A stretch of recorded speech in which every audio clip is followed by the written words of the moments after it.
And with that... we are live. We are very much live. Happy Friday night. Happy Friday night wherever you are. Happy Friday night to you, Beepner. Welcome in, welcome back, etc., etc., etc. Poncho Smith here. And, as promised, we are delving into more scary, spooky stuffs. More Paranormasight. More Parasite Norma. Instead of Parasite Eve. Come on, come on. My little cursor doohickey is here somewhere. Yeah, so this is stream 4 of this whole endeavor, this whole multifaceted spooky story anthology. I don't know if you'd really call it an anthology. Parasocialite, that's another way to say it. That's another word for it.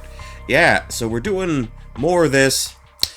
So the idea here is to try and knock this game out sometime this weekend, so I can go ahead and jump into the next thing that I wanted to do for May. Something I've been sort of sitting on for a little while, and now that May is here, I finally have the chance to sort of unleash with that and dispense with that. But anyway, let's go ahead and knock out some of these other little story sequences. So we got a new segment to worry about. Life can be tough. This is Haruo Shigema's route. Throughout the night, Richter, we have a fedora-wearing detective fellow named Richter. Throughout the night, Richter continues to gather information about the Curse Stones, while Haruo lies awake until dawn, preoccupied by the prospect of bringing her lost child back to life. Yeah, so with each one of these folks that we sort of get behind, that we sort of see their story, they all have some incentive to bring somebody they know back from the dead. However, that involves some very cursed occurrences, some very cursed things. Okay, so it's 10 a.m., 10 in the morning. Haruo and Company, Shigema Mansion.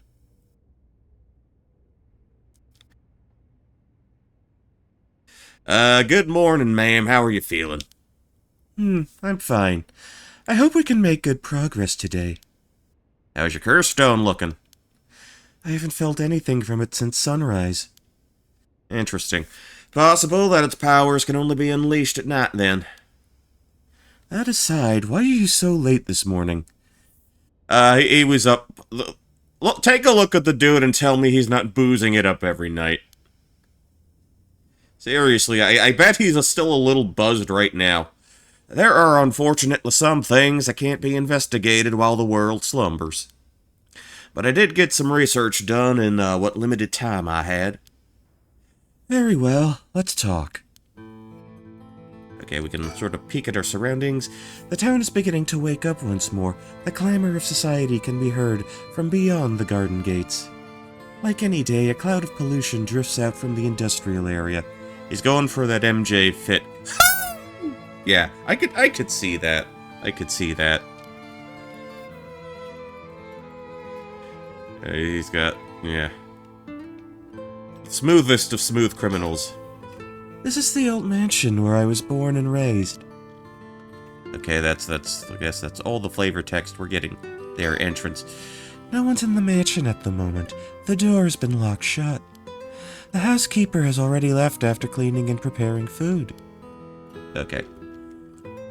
Richter Kai. He's looking a bit tired. He must have been up all night investigating. Or getting hammered. Either or. By the way, there's something I wanted to talk to you about. And what's that? Our current plan is to steal a curse stone, but that's, okay. That's already absorbed soul dregs. That's basically like soul points that each stone contains. I'm wondering if it would suffice not to steal, but instead negotiate with a curse bearer and have them use the right for, our purposes. Oh? I mean, I suppose it would accomplish the same, but do you think it's possible? So long as we offer compensation, it may prove much easier than you'd expect. Compensation. Cash, for instance. That wouldn't be off the table for a family as rich as the Shigamas, would it? Of course. Why, any amount would be fine if it get the job done. I won't let monetary matters lead me to regrets the way it did back with the ransom. Okay, with that option on the table, let's figure out our strategy. Time to strategize.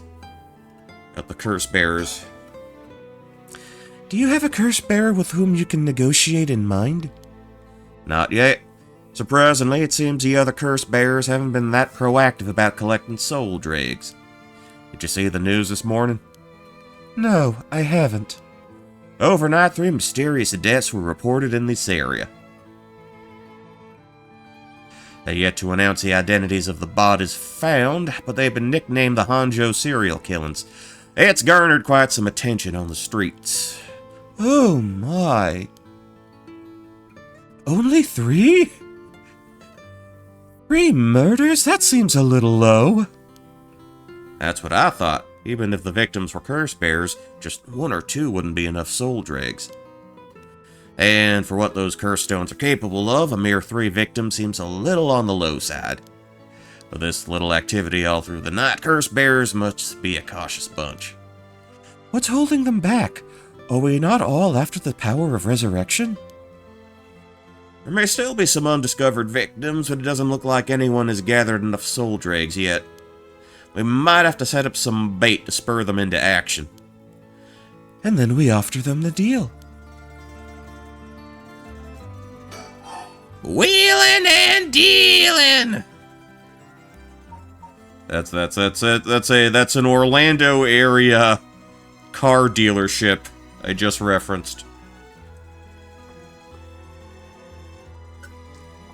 If you know, you know. Is he Dr. Roxo? No. When you get a chance, look up Family Auto Mart. From like the late 90s and like the early 2000s, you had like 2 obese guys doing cartwheels and stuff. It was a very localized thing. You would see their little TV spots, like on public access television at like, 2 a.m. in the morning. On the TV stations where I used to live. None of the curse bearers seem very proactive. I wonder if this situation could be what the mastermind who kicked it all off intended. Now that's an interesting theory. You think there's someone behind this all? You mentioned hearing an agonized voice telling you to kill when you first obtained the curse stone. That doesn't sound like coincidence to me. Someone agitated the curses in this area on purpose, and they are likely after the rite of resurrection as well. So you're thinking this person is not one of the curse bearers? Got a sharp mind, ma'am. Though it might seem obvious for the mastermind to become a curse bearer and collect soul dregs if they were after the rite, this would be very risky. As a curse bearer, they themselves would become a target. So it'd actually be more convenient for them if the curse bearers moved less aggressively. That's right, but despite that, they've been inciting the curse bearers to commit murders. Why? Let's consider this. What if the mastermind isn't trying to collect soul dregs themselves? You mean their intention was also to steal the souls, while other curse bearers compete with each other from the start? Sitting back and observing from the sidelines is the safer course of action, which is why I figured it best for us to attempt the same strategy. So, how should we do it? There's still reason to suspect the mastermind could be a curse bearer themselves. To be honest, I want to keep my distance from whoever it is. There's no telling what kind of power they might possess. Whether our aim is to negotiate or steal, we'll have to outpace the mastermind in making contact with the other curse bearers. How do you suppose we do so? At this point, all we can do is search. Okay. Oops. Not what I wanted. If there is a mastermind inciting the curse bearers to collect soul dregs, can we be sure there is even a rite of resurrection? Good question. The rat could be nothing but a myth fabricated to spur the curse bearers into action. Saying it might be for naught. Do you want to give up, ma'am? Never. Understood. After all, we'll never know the truth unless we see it for ourselves. But we'll do it without using the curses ourselves. Yeah, he's basically the private detective, the private dick here. By the way, I met a few people who seemed like potential curse bearers last night. I did some investigating into all of them, but I only managed to get detailed information on 2. You're quick. I suppose that's to be expected from an investigative extraordinaire. His words, nobody else's. I appreciate the flatter. He's doing that shit. Okay, we're really channeling, Jacko there. First, there's Ayame Tono, the girl we talked to before, though she isn't a curse bearer herself. She's a student attending T University of Art. She currently lives in an apartment near, Midoricho Park. You even determined her address? You're not one to be underestimated, Mr. Investigative Extraordinaire.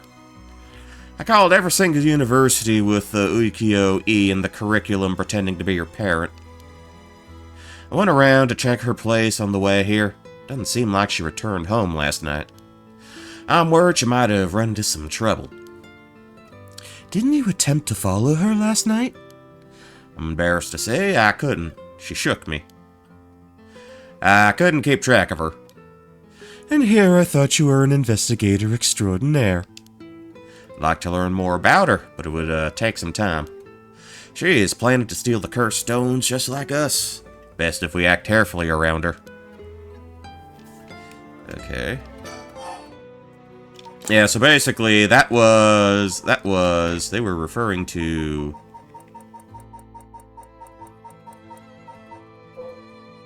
This girl, she's artsy-fartsy because she has a beret.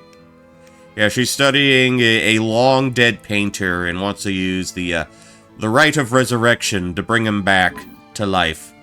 A guy who died at, the age of, 90-something. Because reasons. Next is the tall man who was dressed in black. I met him near Kinshiko. He stood out with the way he dressed. I managed to get some good information from him. Impressive. What can I say? He works as the secretary to Hihaku Soap's chairwoman. I believe his name is Tamaki Yumioka. The Hihaku Soap's headquarters and factories are both located in Honjo, correct? Yes, they've been here for a while, but it's only in the past 10 years that the company has shown significant growth. And that dude, that guy they're talking about, we saw really early on. Yeah, that dude, he looks like a dead-in-the-eyes Roger Smith from Big O. We kind of had we had an encounter with him when we were playing as Shogo at the opening chapter of this game.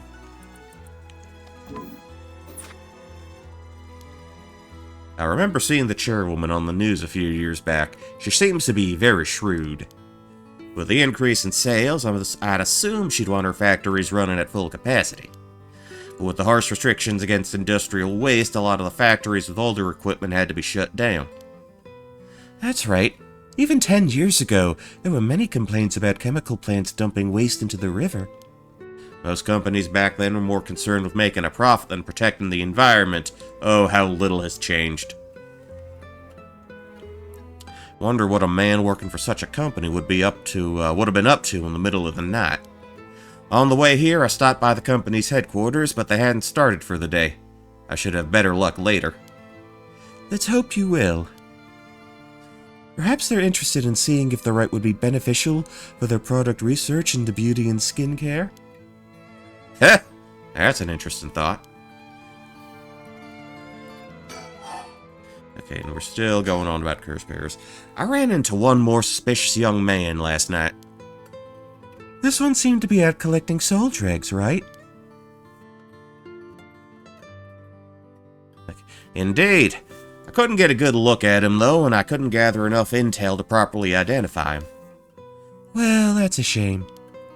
But I can make an educated guess. Oh?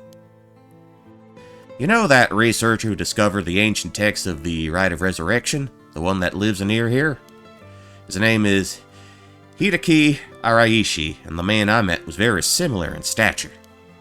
Oh my, even he's involved? How awfully suspect. Considering his background, couldn't he be the one who initiated the whole affair? I think it's possible, yes. Which is why I decided to refrain from making contact with him for the time being. Safety first. Understandable. Of course, I want to learn more, but this isn't the right time to focus on him. Alright, a lot of text to work through. I prefer to ascertain who else is a curse bearer. First, I'll return to Hihaki Soaps to see that man in black. Their headquarters are down on South Warigesui Street. Suisei Street. Okay, kidnapping time. I learned something new about the criminal involved with the kidnapping. It concerns the serial killings. There was a body found at Komagata High School. The person was identified as a school teacher. His name was Kohei Jonochi. Do you think he was a curse bearer? Not sure. It's possible. But regardless, this means the two people who knew the truth about the kidnapping are both dead. Just when we were getting somewhere. It isn't enough to make me give up, of course. Still, we don't know anything about Michio Shiraishi's residence. It'd be wise to pay it a visit. Understood. Yeah, so basically, she's the mother of a dead son who was kidnapped and subsequently done away with. In addition to the 3 victims associated with the Honjo serial killings, there's Michio Shiraishi, who reportedly committed suicide, and the police officer who died at the former Yatsuda Gardens. If strange deaths continue occurring like so, they're bound to inspire strange rumors. But those last 2 have nothing to do with the 7 mysteries, no? It's true, both occurred a week before this accursed situation began. Still, it cannot be ruled out. It's possible that the mastermind was involved even with those killings. How? What if there were preliminary steps to awakening the 7 mysteries' curses? Can we really assume they are unrelated just because the timing doesn't match up? Or rather, the police officer's death is so baffling that it'd be easier if it were connected to these curses. The victim wasn't the type to be caught off guard easily. You seem to know a lot about this. I suppose we weren't strangers. My personal feelings might be wrapped up in this one, too. Yeah, he trained... With that cop, he's referring to... Blah, blah, blah, blah, blah, blah, blah. This fellow. They worked together in police training, if I'm not mistaken, if I'm remembering correctly. I see. If you were to investigate this matter more, you might get a lead on the mastermind. You're right. If we wish to focus on the mastermind's identity, this would be a fine starting point. Okay. We might even discover more deaths related to the curses on the way. We should pay attention to today's news. Well, that's all I have to report. Shall we continue with our investigation? What do you want to do? If you still can't use the cursed stone, taking a walk should be a fine place to start. Right. Let's go together. I want to see what's going on for myself. In that case, I'll trust you to decide on where we should go, ma'am. Okay. Now we've got the freedom of movement. Let's see. So our options are the high school, the park. We can hit all these places up. Komagata High School, front gates, front gates. Here we are at Ground Zero, Komagata High School. I guess it's logical that the police got this place shut down. The teacher's body was found here, after all. It's as if the students have nowhere to go now that the school's closed. The news has attracted a bunch of curious onlookers, huh? That works in our favor. The more people around, the better we can blend in. Okay, and I think that's all the surroundings. Okay, can I rotate? As far as I can rotate. Seems like the officers are still inspecting the scene. Entry has been strictly prohibited. Yeah, they found the body of a teacher here at this school, which is why it's under lockdown. Okay, can I speak to... Okay, can't get anything out of them. They're just little silhouettes. Silhouettes, I guess. School gates, that's as far as I can go. He appears to be wary of those police officers. Maybe the police really do have something against private investigators, just like in those detective Oh! What do we got there? What do we got there? I'm seeing people, I'm seeing people. The place is said to be connected with the story of the Fool's Procession. I wouldn't be surprised if a curse bearer decided to turn up. However, I need to find out if that teacher was a curse bearer or not. Expect the police to be baffled since they don't know about the curses. Well, most of the police, probably. There are a couple of notable exceptions. I can ask around to see what the students have to say. Okay, poke around a bit, man. Go for it. Alright, I'll go ask the students about Michio. Go ask these students. I'm back, ma'am. So, what did you learn? That school kids sure love a good rumor. I was practically drowning in stories about Mr. Genochi and Michio, most of which seemed dubious at best. Not surprising. Most of what I heard was hardly worth a second thought. But there was one story that caught my attention. Oh? Some believe that Michio was the one who killed Mr. Genochi. Really? Source got 2 pieces of evidence to back it up. One of them wasn't news to me. Apparently, he's been mumbling that Michio was going to kill him for some days now. Fellow teacher overheard his mumbling and told the students. And then it spread like wildfire, I suppose? Rumors that juicy don't stay a secret for long. As for the other piece of evidence, a pigtailed girl in her school uniform was seen around school late last night. Go on. Although numerous people claim to have seen the girl, not one of them saw her face. Some are proposing it was Michio brought back to life, or that it was her vengeful spirit. But it's not like Michio's the only high school girl to wear pigtails. The rumor might have been made up just to fan the flames. But if it were true, I'd want to get a hold of her. I'd want to get a hold of her in order to hear her side of the kidnapping. If she's alive, that'd be ideal. Still, one more thing I should mention. I discovered where Michio lived. A student had a list of student addresses on hand. That's an amazing find.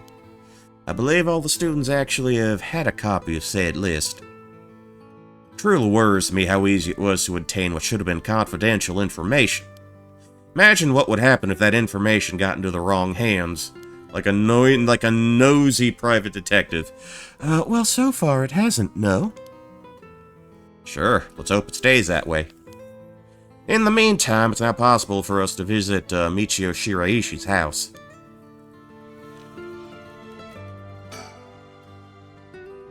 I can imagine students are uneasy after learning of the murder.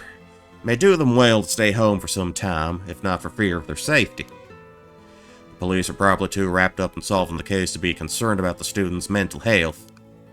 I can see that. Wait, okay. It's important that society provides a safe environment for the benefit of our youth.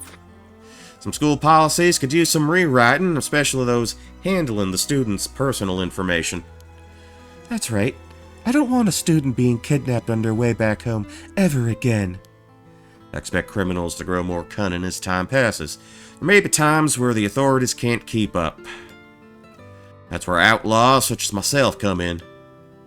What's this about? Actually, just forget I said anything. Okay. Alright. Do we do the thinky think? Michio's home. I'd expect her family might be able to tell us more, but it's a hard topic to bring up so soon after her suicide. However, it's normal for a high school girl to keep things hidden from her parents, especially if it involves criminal activity. Alright. We shall muévete. It's a current location. Going to Michio Shiraishi's house. Near the Shiraishi household.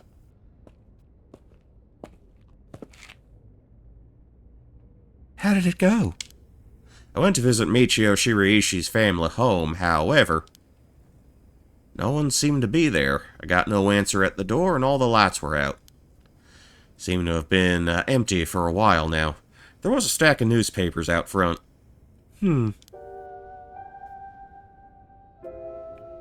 Let's see. It's a bit quieter over here. It's a residential area, after all. All these rundown row houses really scream working class, don't they?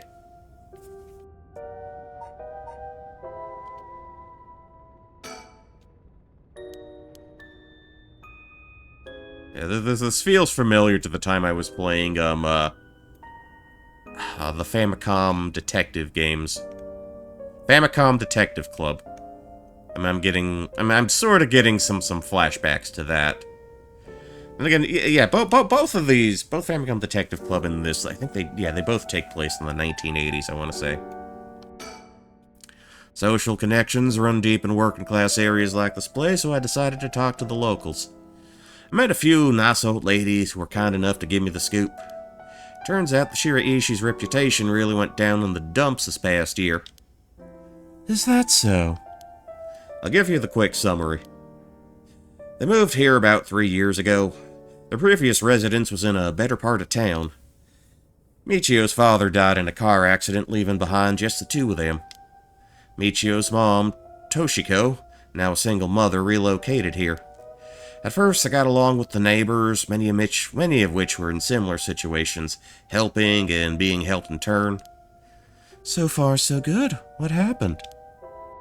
Well, as I said, the reputation began to go downhill about a year ago. A man recognized as Toshiko's common-law husband had moved into the household. His name was apparently... oh, god damn it. Kenkichiro Iwai. Neighborhood gossip is something else. Somehow everybody knew his name. So what of this Iwai character? He was apparently a vulgar fellow with a criminal record. He was prone to violent outbursts. The neighbors often heard screams and shouting coming from the home. The neighbors took particular notice of Toshiko's screams, pleading with him not to hit Michio. That's terrible. As if that wasn't unsettling enough, every night the neighbors also began to hear an eerie chanting. Though through this, the Shiraishi standing in the neighborhood plummeted rapidly. Ooh, I see somebody in the background. Toshiko was often seen covered in bruises and wounds. She stopped responding to her neighbors. She would just turn the other way when greeted. They kept the storm shutters closed even during the day and effectively shut themselves away from the entire community. That sounds horrible. Why didn't the police step in and do something? Unfortunately, under our current laws, the police aren't allowed to get involved with domestic disputes. That's awful. Then Michio reportedly killed herself. Things only got worse with Iwai and Toshiko. And Toshiko was admitted to the hospital for physical and mental abuse. Ever since, Iwai hasn't returned to the home. Many locals expressed sympathy for Michio's circumstances, but just as many were fed up with the Shiraishis entirely. It seemed relieved that things finally quieted down again. Seems that they were still considered outsiders even after 3 years of living here. I don't understand it. Why would Toshiko have gotten involved with such a brutish good-for-nothing in the first place? I've heard many stories where one partner's personality does a complete turn after entering a relationship. After her first husband's death, Toshiko's financial situation had also taken a turn for the worse. She was determined to send her daughter to a good high school. It's possible she fell victim to sweet promises. Life can be tough, I suppose. You don't seem moved by the story, ma'am. That's fine. People have all kinds of stories. Okay, persons of interest. Updated. Okay, let's take a look. Take a good look at these persons of interest. Okay, so that's the teacher. He's fucking dead. Wait. Okay, who's this abusive asshole? EYE. This guy. Oh, yeah, he even looks like a piece of shit. The common-law husband of Michio Shiraishi's mother, Toshiko Shiraishi. This doofus started coming and going from the Shiraishi household a little over a year ago. It seems he served some time in prison, but the details are unknown. Okay, no scroll down there. He looks like what we would call nowadays a hobosexual. Wait, where's mom? Where's mom? Where is Toshiko? Did we have her now? Okay, nothing up there. But the Shiraishis certainly hadn't lucked out with theirs, bringing such a violent man into it. Okay, let's do a little think. The Shiraishis were dealt a tough hand. I can't imagine what it was like. Could it be the girl was forced by circumstances to take part in the kidnapping?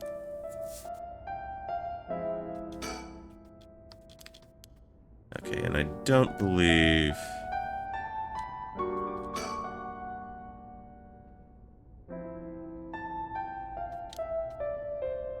Okay, so she was... I suppose the detective is used to this kind of thing, always investigating and chasing criminals. I wouldn't be cut out for it. Okay, so we've done that. It's time to move along. So we've seen the high school.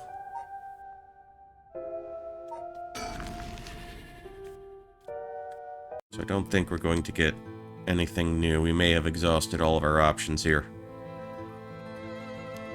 Okay, no developments. Let's go to Wario Street. Let's do that now. Okay, the Hihaku Soap's headquarters are on the other side of South Warigasui Street.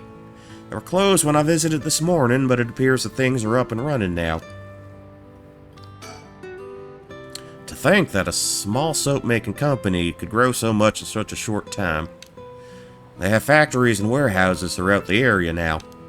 You can see why director and now chairwoman Natsue Yamamori is called the Queen.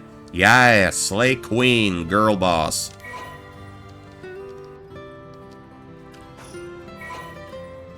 Okay, persons of interest. Here we go. Also, this dude worked for said company. Shogo. Natsue Yamamori. Let's see. Natsue is the former president of Hihaku Soaps, a large chemicals company.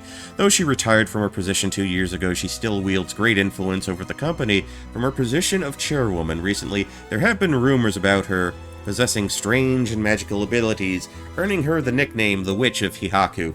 Prior to the war, Natsue enjoyed working her dream job at a textile factory.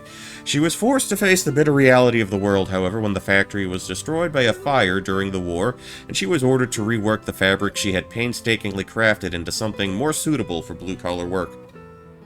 Witnessing the rise in popularity of Western-style clothing in the post-war period, Natsue left the textile industry.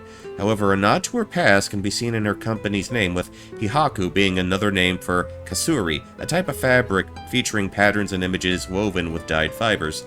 Having long been dissatisfied with soap supplied at the textile factory, Natsue saw a business opportunity and set up her own small soap factory.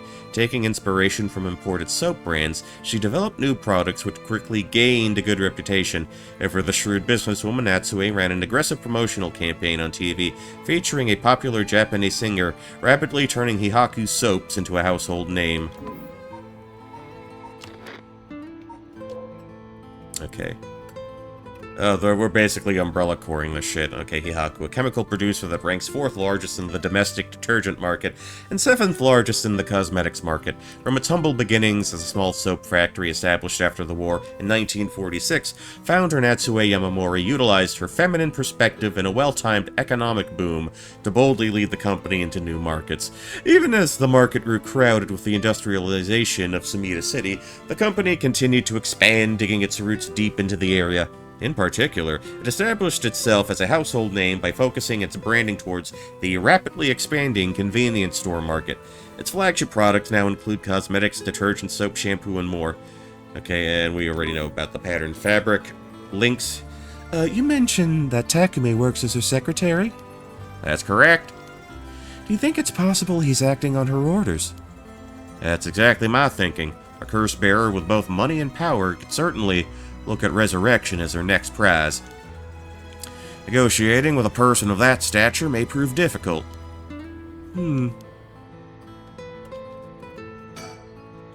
Business is up and running. I can see people inside the reception area. Okay, so go in. Go inside. Surroundings. Back in the Edo period, the canal known as South Wario ran through this area, but it's been turned into a major road. It's a bit away from Kinshicho Station or Ryogoku Station, though it's still considered a nice area. The stories of the ever-burning lantern and the foot-washing mansion both took place around here. One of the bodies discovered this morning was found by this road as well. This is quite a lively area, huh? I suppose you could call it somewhat of a city center. Okay, and file. This street. Okay, partitioning ditch refers to a waterway dug in the middle of a road as to divide it. The dawn of the Edo period, the Honjo district was a little more than a collection of suburban rice farms. As the area became more developed, South Arigesui Street was excavated in order to drain rainwater into the Yokojikan River to the east. Though it served the people long and faithfully, is converted into an underground culvert at the beginning of the Showa area. In the present, no trace of it remains on the surface of the street that bears its name.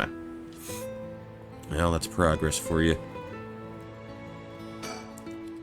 First, I need to confirm whether Takumi is the man I ran into last night, and I'll be able to determine if he's a curse bearer. It'll be better if I go inside the headquarters alone. We should walk around, visit a cafe for some tea, perhaps?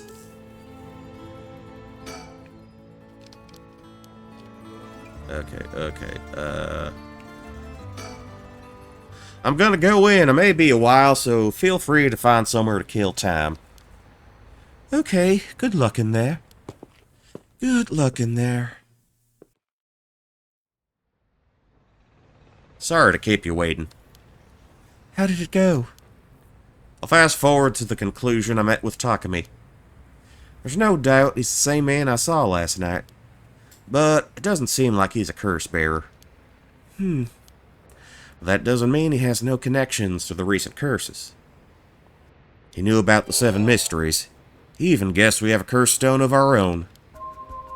Excuse me? Yeah, that guy, that dude knows shit. I tried to approach Takumi about a fallen item after I ran into him last night. However,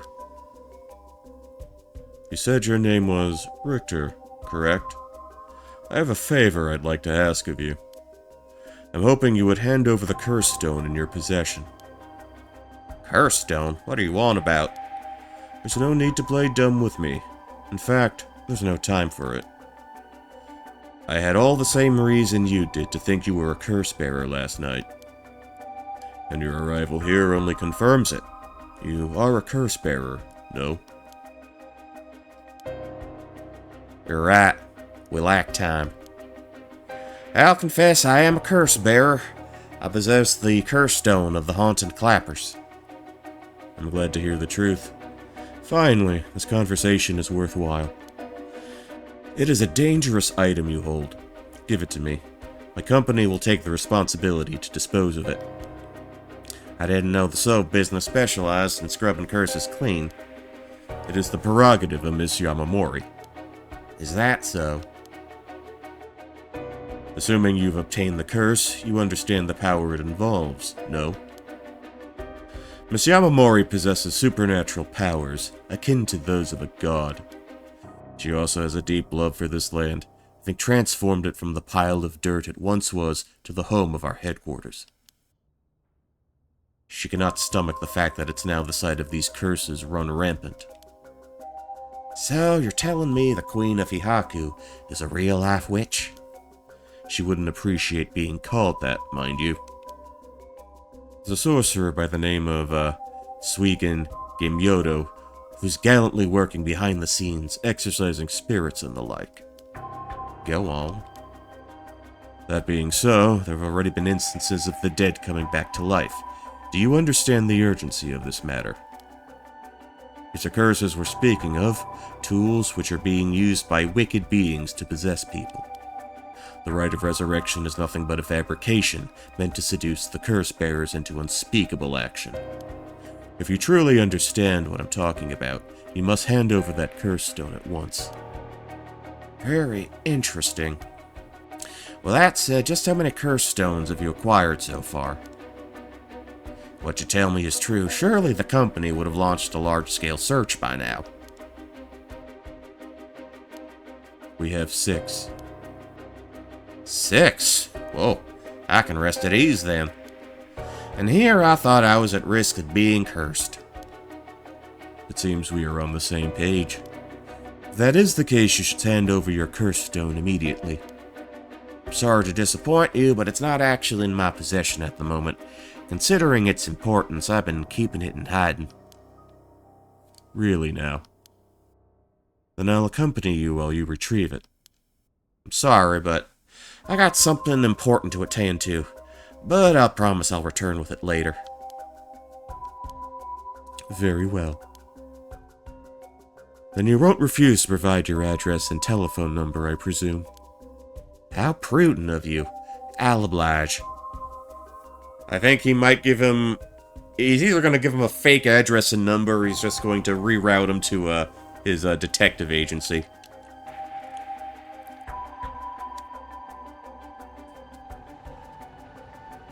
And that's how it went. So they aren't after the right after all? I wouldn't be so quick to trust him. Oh? I believe we're dealing with a master in deception. He may well have made up a story to convince us to part ways with our stone. So, he says he has 6 out of 7.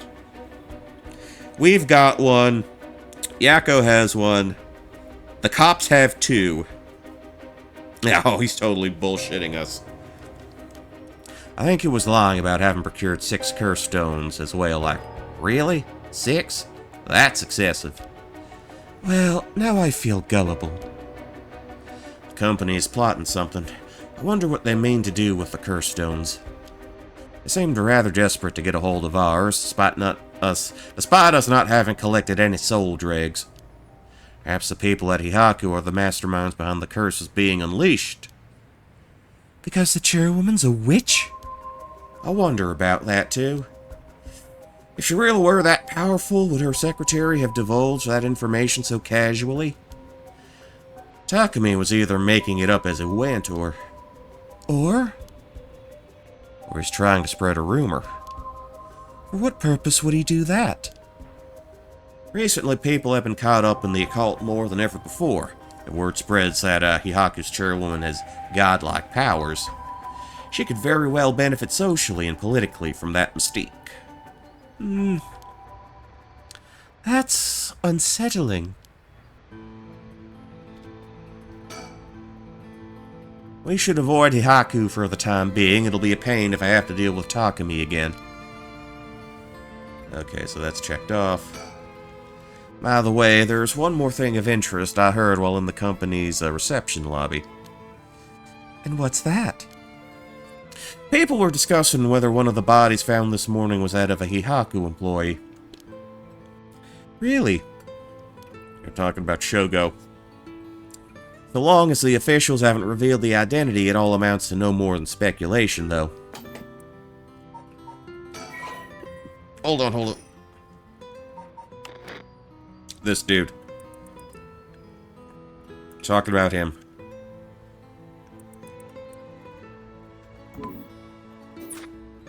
But I'm not sure the other characters know about it as well. Well, Tatsumi probably does. The two cops do. Despite that, I have reason to believe Hihaku Soaps is deeply involved with the Seven Mysteries. At the very least, I can assure you I've gathered that much. The more we know, the better our negotiations will go. Okay, so we're maxed out on talk. He tells me he barely slept last night, and yet he seems to be brimming with energy. Was I too that resilient at his age?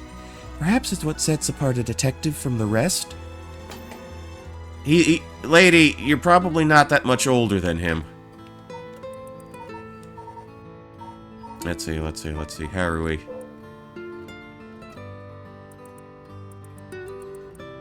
Okay, I know she's like in her 30s.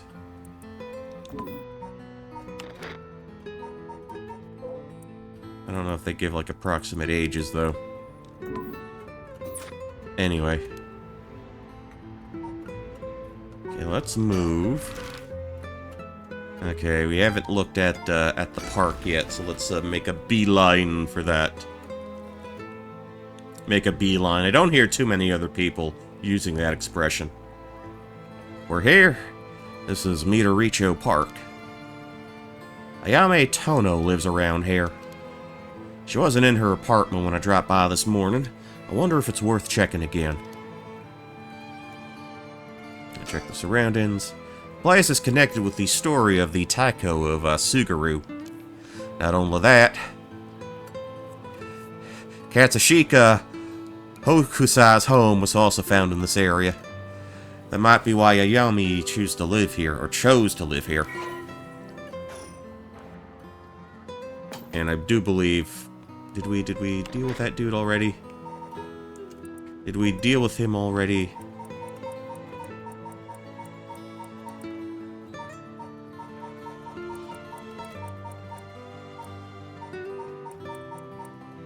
That name's not... Okay, different dude. Or was that the painter? That might have been the painter. I don't know. I forget names. Okay, what do we have on this side? Surroundings. You know, I do appreciate that they're not making us do much in the way of, like, pixel hunty shit. It seems picking up Ayami's trail is out of the question for now. Why did we even come here? Won't get much done standing around here. Why don't I go check out Ayami's apartment? You don't mean to speak with her, do you? No, I'd prefer to get an idea of what she'd been up to. I'd like to see whether she's been home or not, just to potentially get a trace on her movements. Then be my guest. Be my guest.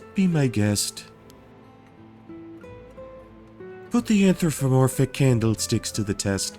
Okay, I shouldn't be long. It won't be long. It won't be long. I'm back, ma'am.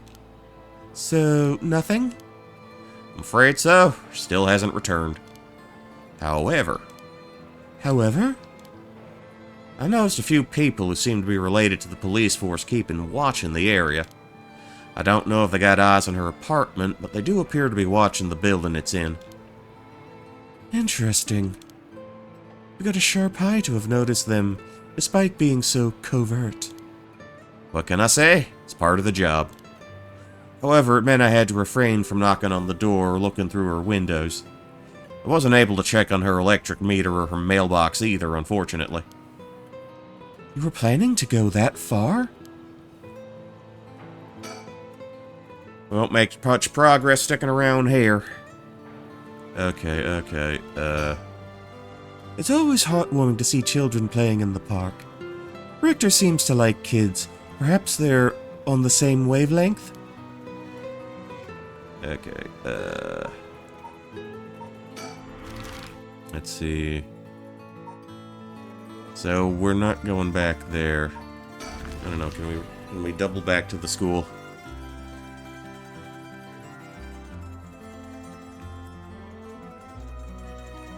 Okay, no developments.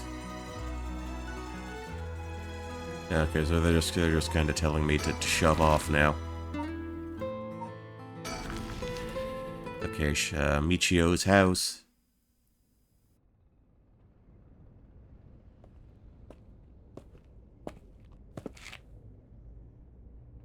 I doubt anyone's still living there. Hmm? What did you whom for? Oh, so you came here too. Huh? What is it?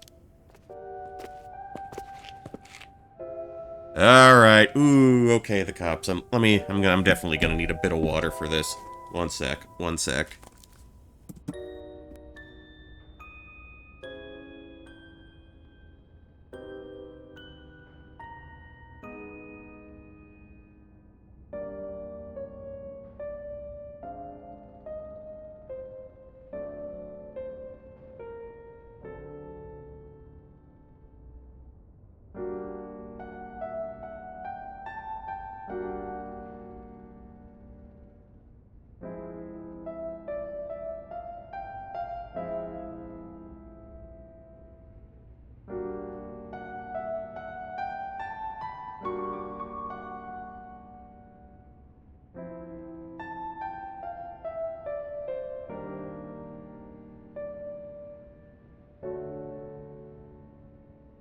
Alright, fun times. Ah! Could you repeat what you know from... Okay. Could you repeat what you know one more time for me, Richter? Oh, dear. Okay, we got tracked down. We got cornered. We got cornered by the cops. And, we're actually playing as one of them here. So let's hop over to this. Entitled Fancy Sushi. Okay, Tetsuo Tsutsumi. With dusk fast approaching, they have no time to waste. With that in mind, Tsutsumi and Ario direct their investigation toward Komagata High School and the Shiraishi residence. Okay, onward we go.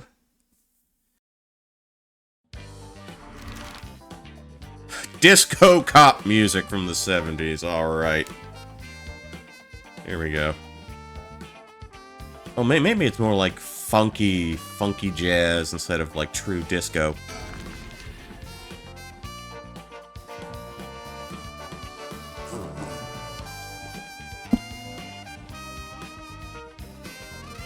Komagata High School. Here we are, Komagata High. Classes are suspended for the day, so the students are just kind of wandering around aimlessly.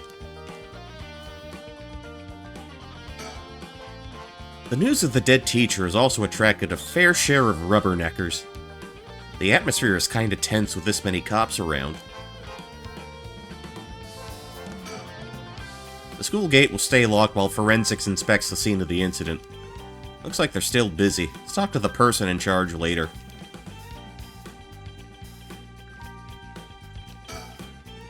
Komagata High's gymnasium also serves as a polling place and evacuation center. A lot of the buildings around here are still made of wood, but this place looks safe and sturdy. Okay, so we're an old bastard cop, and this is our young, bright-eyed partner who likes to make kissy faces at us. This place isn't only connected to the case because the students were just under Yoshimi's jurisdiction. It's also the site of the Fool's Procession, and of course, where that teacher was killed. Seems like a likely place to find some clues, don't you think? Oh, right. Speaking of schools. What is it? You said paranormal affairs can't help us right now. So why don't we get that psychic high schooler you mentioned to help us? A lot of the people involved in this case led back to the school anyway, or lead back to the school. Lead, led, same difference, so it might make things easier to have them with us. For a guy who questioned me on the legality of working with them, you sure seem eager to exploit underage labor. Look who's talking, look who you have as a partner, Tutsumi. Hey, who said anything about exploiting them? I just want to give our youngest experts the opportunity to shine. When you'd become such a smooth talker? Anyway, I'm afraid I don't know where they are. Oh, I see. There we go. There's the kissy face, the kissy pout. The pouty kiss. I wonder if there's anyone who could help us scout out the area. Alright, alright.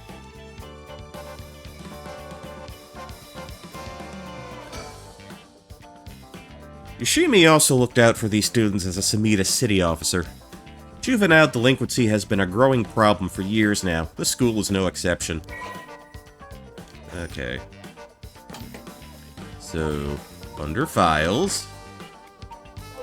That's the park. Okay, unremarkable in most respects, small playground always attracts a number of children come evening. Okay, no trace remains in the modern day. It stands on what was once the site of the Suguru estate. The legendary artist, Hokusai also has been believed to have been born there. Okay, juvenile delinquency. Let's read an essay on that. The midpoint of the Showa era saw a marked increase in delinquency among young people. A wave of violent incidents targeting teachers as well as students and often involving weapons consumed the nation's middle and high schools. Bosozoku motorcycle gangs also enjoyed their heyday around this time. Japanese arrest rates reached a historical peak during this period, and pompadoured Yankees and female sukeban delinquents became a common sight on the streets. This youth rebellion is often framed as a reaction to universal education policy or the pressure of highly competitive entrance exams, but its causes are likely manifold, extending far beyond the deficiencies of the education system. Okay. Is there something on my shirt? Don't tell me I stink!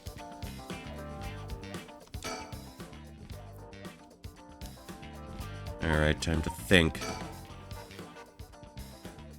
9 a.m. A perfectly reasonable time for students to be at school, and yet... I doubt this will be all that simple.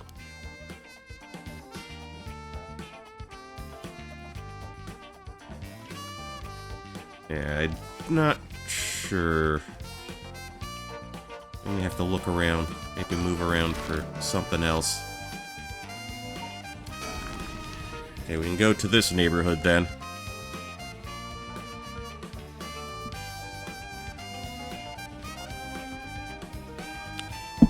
Near the Shiraishi household.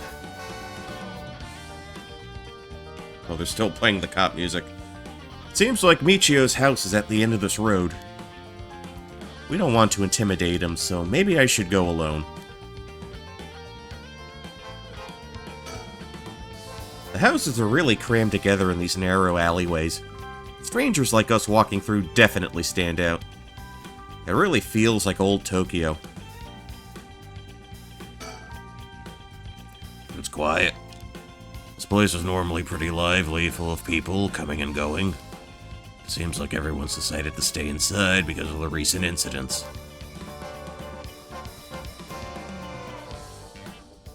Okay, let's see. Alright, I'll go check the house.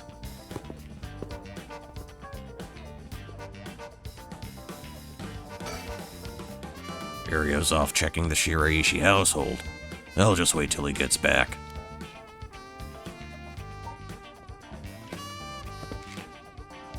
Oh, you're back. No luck, boss. No one home? Doesn't look like it. I knocked for a while, but nobody came to the door. I glanced in the windows, but there was no sign of activity inside either. And I saw about 3 newspapers stuffed into their mailbox.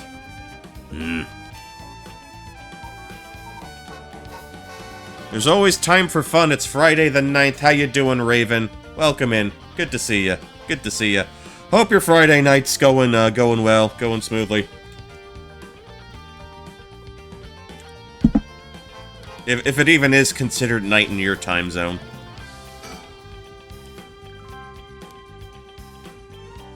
Okay, that's... Ario looks kind of disappointed. Let's see. Not much we can do if they're not home. Let's go somewhere else for now. The sun isn't down yet, but you dig it. Okay. I mean, the only thing we can do is bounce back and forth between the neighborhood and the school. Yeah, but yeah, this is the 4th time we're streaming PARANORMASIGHT. Hopefully I can get through this in the next couple of days. Next couple of streams.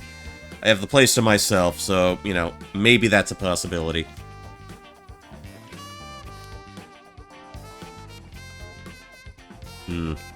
Okay.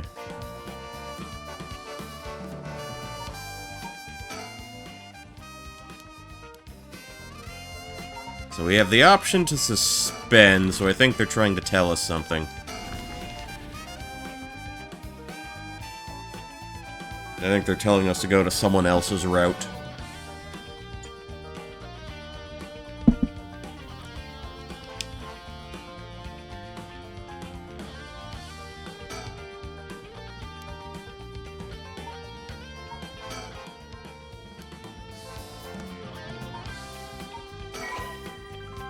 Okay, you currently cannot progress any further. Alright. So we're kind of frozen in place at the moment. So we can go to, this. Oh, you're gonna have fun with this shit. Yako Sakazaki. Summary of previous events. Bringing her friend back from the dead means she'll have to pay the price. Yako makes it home safely, but still isn't sure about how to proceed with her curse. She worries about Mio as the night passes. So is this where...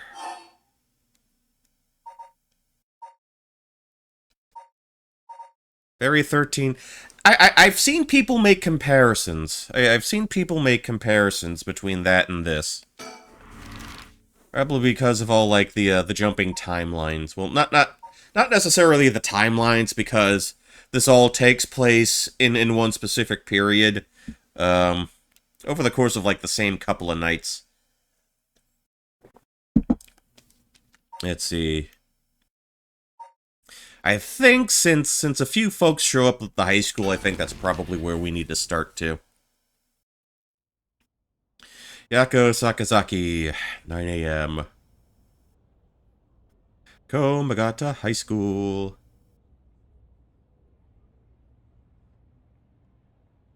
And so... Mio Kurosuzu and Yako Sakazaki decided on their next location to investigate. Okay.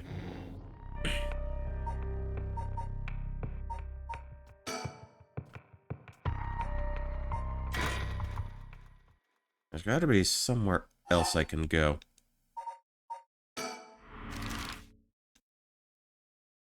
Let's see. Where else to go? There's the bridge.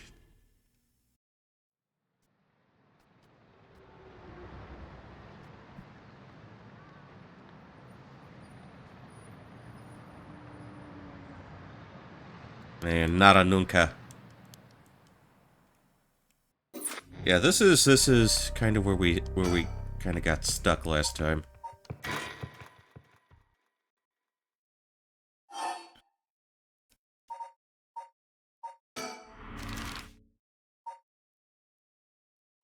Okay, how about the other bridge?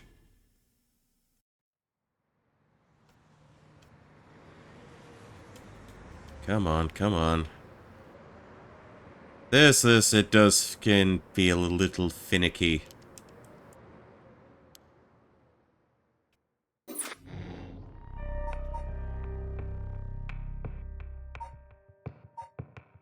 Because we're stuck here. We're stuck there.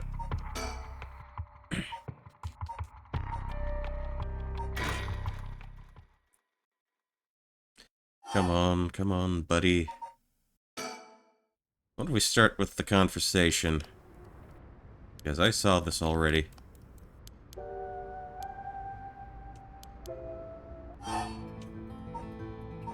Nah, I don't know. Yeah, okay, nothing new there.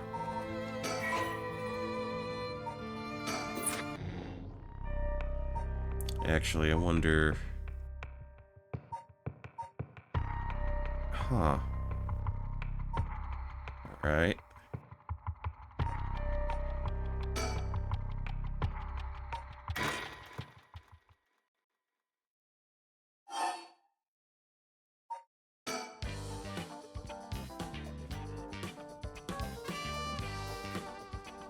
Wait, do I have to sort of position them there? Okay, so the cops are at the school at 9 a.m.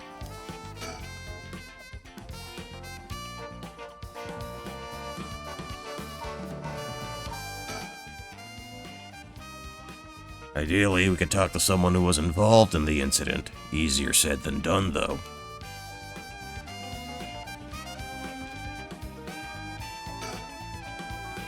Yoshimi also looked out for these students as a Sumida. Okay, we've read this already. Is there a way to... Okay, read that.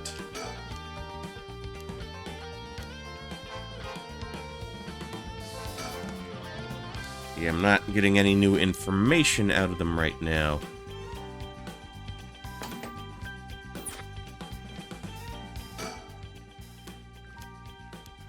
Okay, read that already.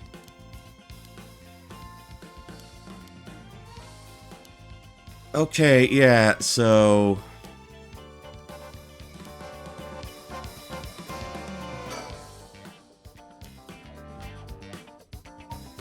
Okay, what I think I have to do, I've got to get Tutsumi and Yako in the same place. I'm thinking that's how we kind of proceed here.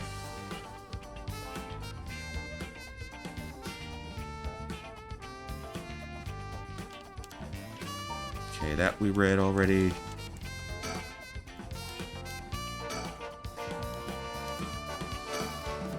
Read the surroundings.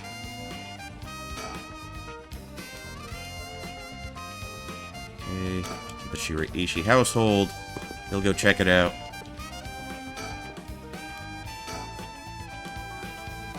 I'll do the thinky think.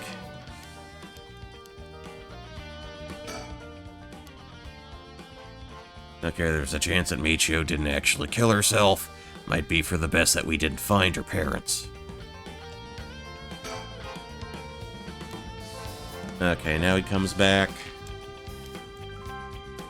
Nobody home. Tell you what, here's what we do. Let's move to the high school. Let's do that.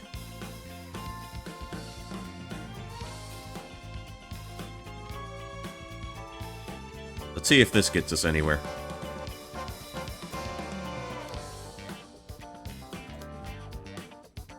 So we'll suspend here.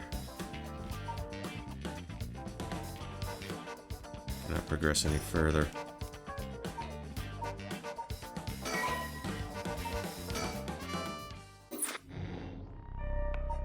Okay.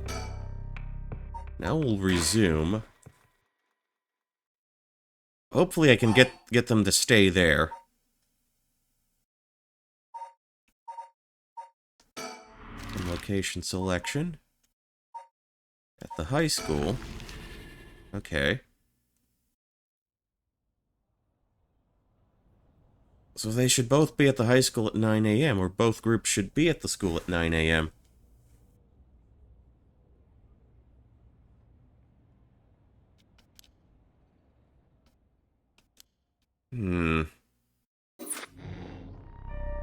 Try this again. Zoom. What if we start from here? No, but that's 8 now.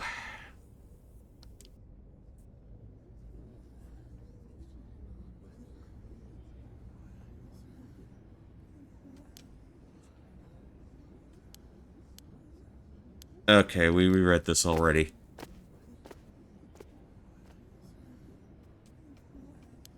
Okay, and this is when they find out that the teacher was dead.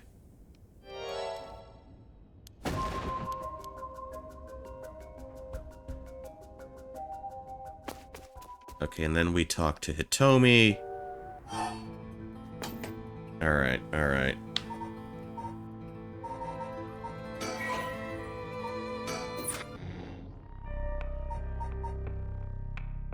Let's see. Let's resume.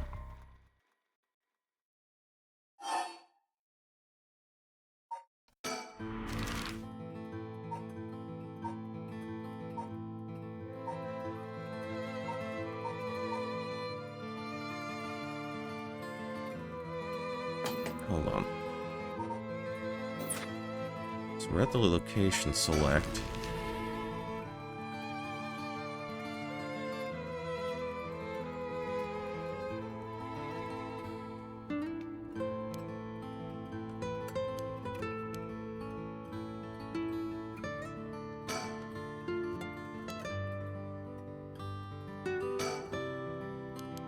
See, I'm just wondering if I have to do this all over again.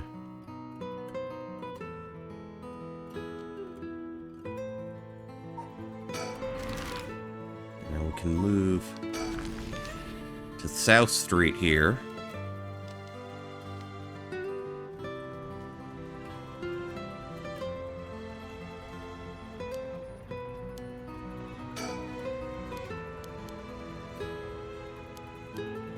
Like, how did this not save? Why do I have to do this again?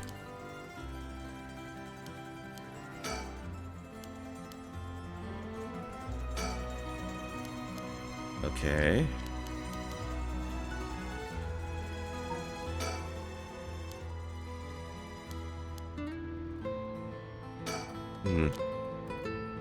Alright. Okay, so this is where he meets not Roger Smith. See that we did already.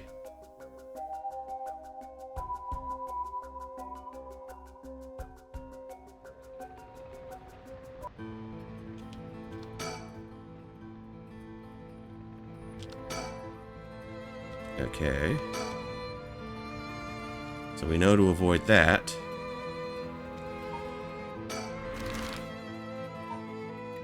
Okay, then that's the park where we can't find the art student.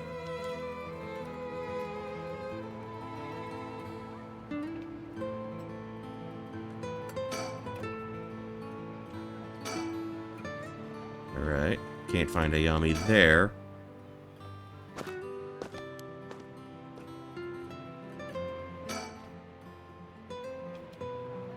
So we're out of options at that bit.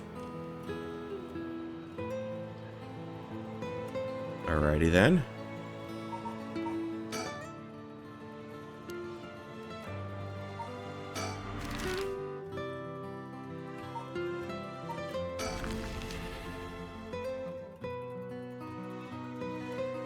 Advancing back to the high school. No developments.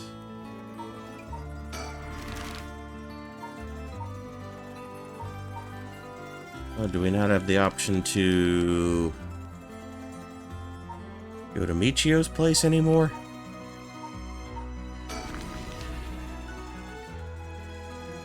Is that kind of off the table for us now?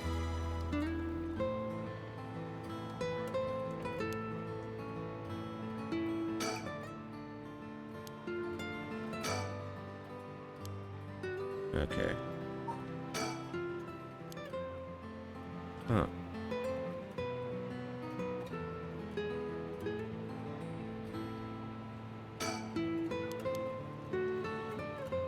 Okay, I guess we'll move again. The street. Okay, okay.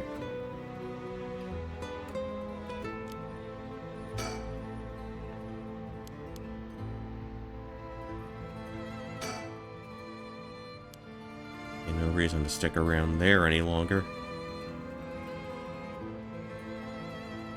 So I think we've exhausted our options here. Okay, how interesting that the Queen of Hihaku, or the witch, whatever she is trying to get her hands on the rite of resurrection.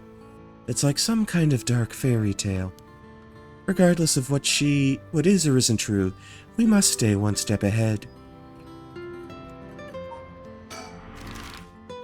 Okay, I'm not seeing anything else, really. Witches and Queens, very umineko. Maybe I should stop naming Japanese interactive fiction. Everything is an umineko. Or something. Never actually watched. Or played an umineko. I'm guessing there's a neko involved, a cat involved, judging by the name. With the very scant little Japanese that I know.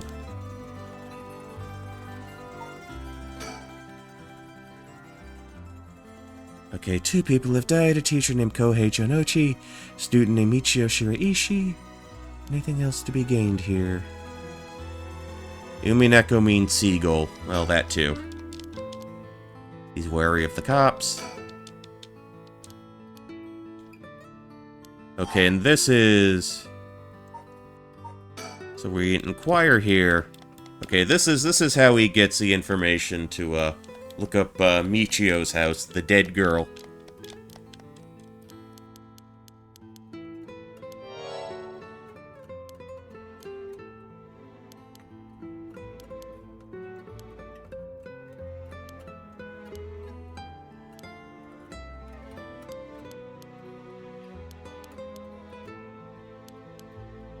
Okay, so that gives us the chance.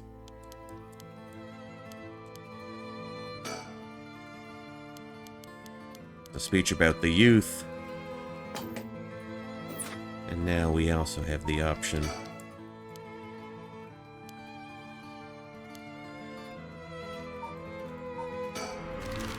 to go here.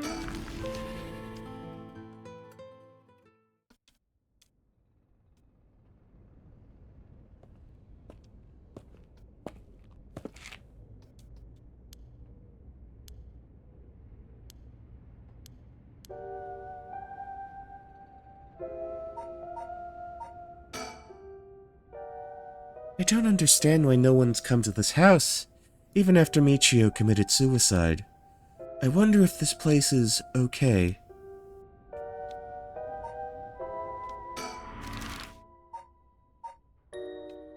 So my thinking is, if we hang around here, we're going to get stopped by the cops.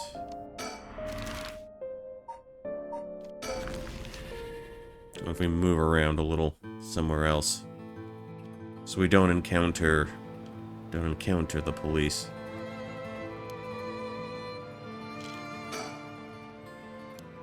Okay, no, we're not making any progress there.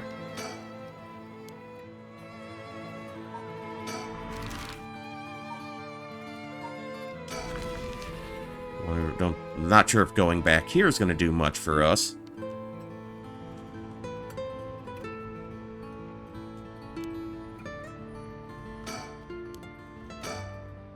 No reason to stick around there.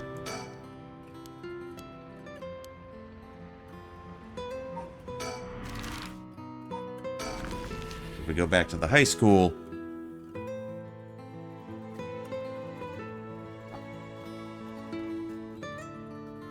no developments. Okay. Ah, they're all dressed up for school. In another world, I might have had the chance to see my son in uniform too. Okay. Yeah, they really don't really have much other option than to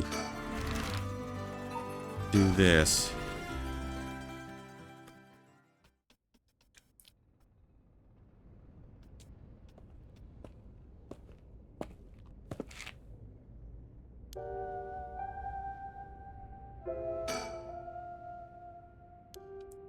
Okay. So this is where we learn about the relationship with the mom and the husband. That we just read. And this is where we kind of get cock-blocked. So, I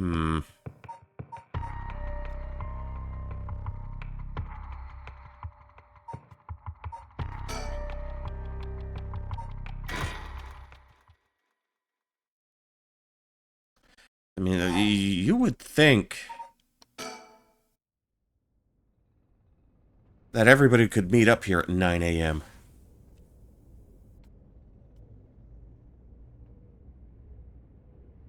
The Shiraishi household.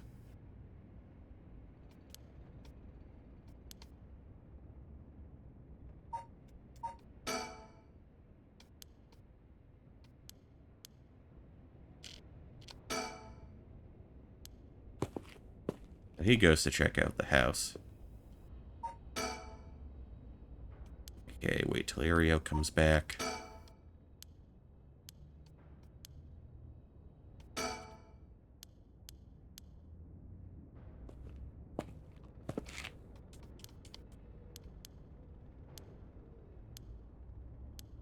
Okay, okay,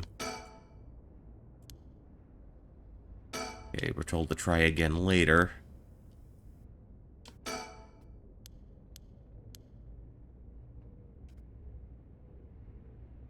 What am I? There's something else. Oh, we got something. Mockingbird 6 discovered. Delinquent birds. Let's see. Illegal eagle! Huh. Sounds like someone who should have a YouTube channel. Actually, I'm wondering.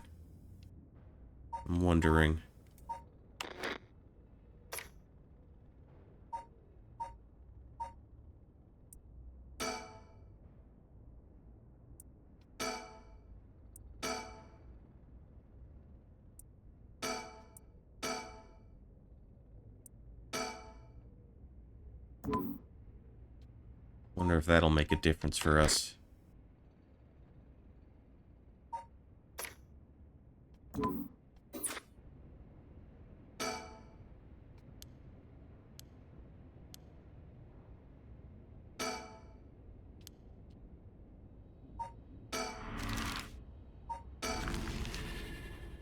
I don't know, I'm just trying. Just trying whatever. Wait. I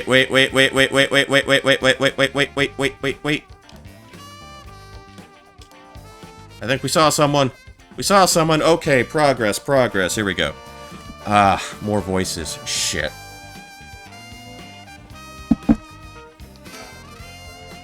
Huh? That's... Boss? What is it? You want to talk to those girls? Yeah, I do. This is divine intervention. We were brought here for a reason. Come on, Ario. Huh? What? Okay, so... Old Man Cop is part of the paranormal investigative team, and the straight-haired girl. Hey, aren't you? You must be that high schooler skirting the child labor laws who I've heard so much about. Say that again? Sorry about that. He's with me. Mr. Titsumi, if that's how you feel, maybe you should look into improving my working conditions. I'd prefer not to work for free, to be honest. Don't you worry about that. If you help us out, you can have whatever you want. Boss's treat. Wait. Hold on, I ain't paying for shit. Fuck that. Really? Thank you so much. I've always wanted to go to a fancy sushi place. Oh yeah, like one of those places in Ginza. I've never been. Let's go. We got ourselves a deal, right, boss? The girls are at our service. The old guy ends up getting stuck paying the bill every fucking time, just like, Persona 5 coffee, Dad. That dude. Hold on. Oh, hold on now. What just happened? I never said Sushi? Looking forward to it, boss. Wait, since when are you included, you worthless shit? Oh, you guys are funny! You should do stand-up! I don't remember asking you. This is one hell of a coincidence, huh? That this random girl you know is already involved with the case. Alright. So, how much you've been able to figure out? Well, I know what happened around midnight last night. Someone invoked the Feast of Shadows, which boosts the power of curses, then brought forth the 7 mysteries of Hanjo. That allows even those who do not have the power to cast curses to gather soul dregs for the rite of resurrection. At least, that's my hypothesis. Sounds about right so far. As I'm sure you know, there are actually 9 mysteries, not 7. When the Feast of Shadows was cast, the curse stones appeared before those who wanted the rite of the locales of the 7 mysteries. We've managed to gather 3 curse stones so far, including the one I got first, the Evergreen Beach. You got 3 already? Wow! We have the curse stone for the Fool's Procession. Well, Yako, the girl standing behind me, does. That's me! Yako! The girl standing behind Mio! Mio is the best character. Mio is the, fuck. Someone made a 13 Sentinels reference earlier. And... It's already been over a year since I played... Almost a year since I played 13 Sentinels. And I've forgotten the names of, like, most of, like, the 45 fucking characters in the game. But hello, Polly. Hello. Happy Friday night. Glad to have you in. Glad to have you in.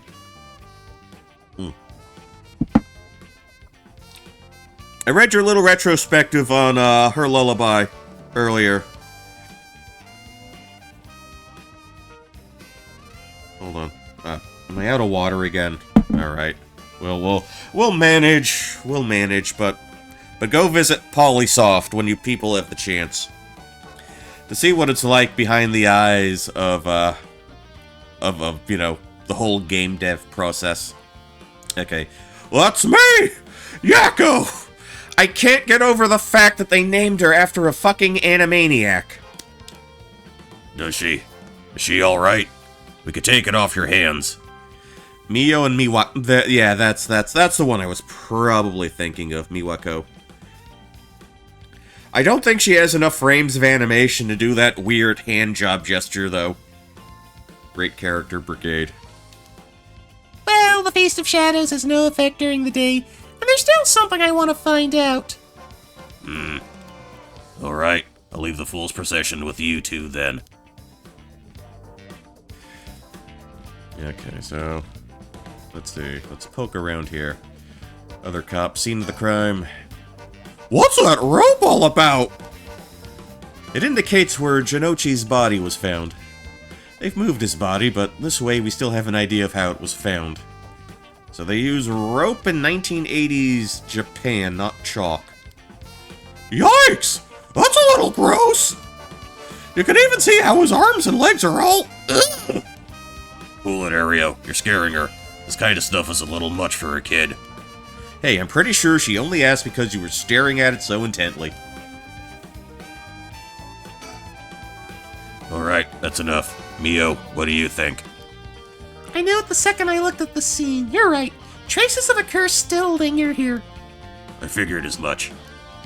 Does that mean Jinochi was killed by one of the curses of the 7 mysteries? Yes, a strong curse like that always leaves behind a trace. Wow, Mio! You're so calm! Are you used to this kind of thing? I wouldn't say I'm used to it. It just comes with experience, I guess. No, I've heard some stories about you. Didn't you investigate a gruesome scene where someone had been killed by a paranormal attack without even breaking a sweat? Stop it, Mr. Tsutsumi. She's going to get the wrong idea. Whoa! That's amazing! Mio, you're a professional! You think? Totally! You're cool even in the face of death, that's awesome! when you put it like that, I'm not sure how awesome it is. Okay. Yeah. Boom, boom. So a curse was used here, which means the curse bearer must have been on the scene too. They're not giving me the little check mark though. That's a problem. Forensics is still investigating the area. I didn't really want to bring these kids to a place like this, but buddy, they were kind of there first. there were too many onlookers outside for us to speak comfortably. Besides, it would be good to have Mio look around the scene too. Okay, now we're... Alright, I guess I still gotta do some thingamadoozies. Actually, do we have another big-ass bird sticker somewhere around? Those I hear are kind of important. Usually easier to let Ario do the talking when it comes to young people, but we only have a day. It'll be quicker if I take the reins this time. But I did manage to win them over with the promise of food. Let's see how this plays out. Yeah, on my fucking bill, dickhead. Thank you. Please keep collecting other curse stones. We're looking for a way to stop the Feast of Shadows. Okay, got it. That should make things go more smoothly. What about the other curse bearers? Have you run into any of them? Well, last night at school... You were here last night? Yes. You see... Huh. You two were using a spirit board? That's so cool! Oh, will you cut it with the hello fellow kids crap, Ario? So that's when you ran into the curse echo. I'm glad you survived the encounter. Somehow we managed to get away without accidentally setting it off. The curse echo we saw took the shape of a woman missing an arm and a leg. What? A woman missing an arm and a leg? That's... oh, pfft. Fucking hell. I forget. Okay, 7 mysteries. Not the canal. No, that's the one who fell. Not the beckoning light. Not like I get actually extra bonus points for this, but... Okay, that's the one where the fire kills you.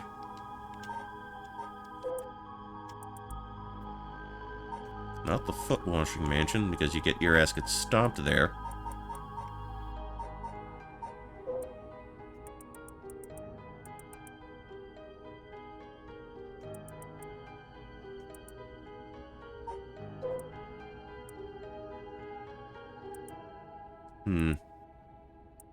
They cut off the arm and okay. Oh no, we ain't doing this shit, you damn bot. We ain't doing this. There you go. Okay, always gotta be on top of this stuff. Okay, oh, the one-sided read. Okay, the one-sided read. Yeah, you get used to that shit pretty quickly. You gotta pounce on the fucking bots. You gotta show them no mercy. One-sided read. Okay, one-sided read. That's a problem for us because, supposedly, purportedly, a fucking serial killer is in possession of the one-sided read. The one-sided read. This is bad. Huh? What's so bad about that? Stop making that fucking face, Ario. Jesus Christ. You idiot! Think, the curse bearer of the one-sided read is... Nejima. That guy. Fumichika Nejima. He admitted it himself. That's his curse.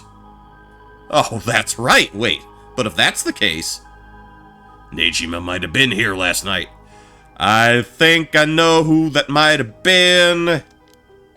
What? I mean, it's possible he was lying to us, but... What?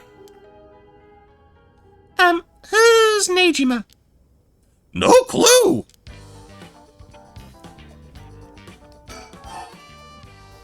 All right, let's dive into this.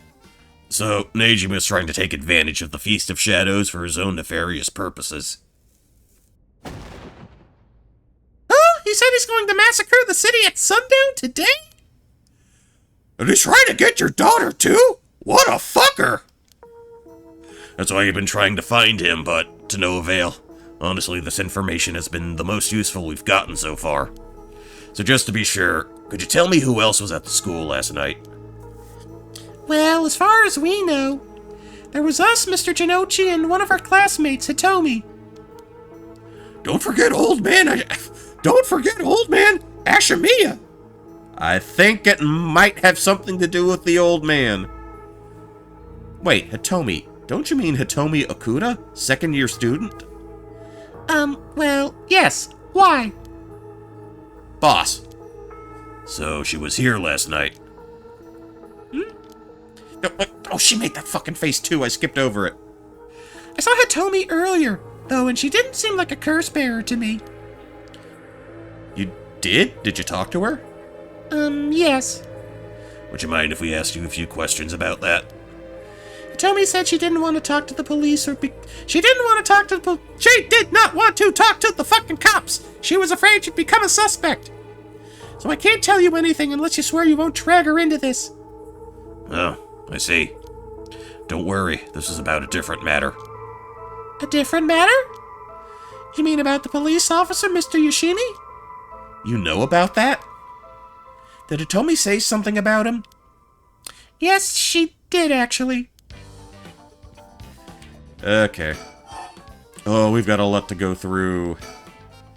Hitomi did say that Mr. Yoshimi entrusted her with something. He did? What was it? Yoshimi gave her a talisman? Yes, apparently he also asked her to look for another one just like it. One that Michio had. What kind of talismans could they be, boss? Doesn't ring a bell. But if Yoshimi was talking with him, or if Yoshimi was talking about him with his dying breath, they must have been pretty important. Did they find a talisman on Michio where her body was found?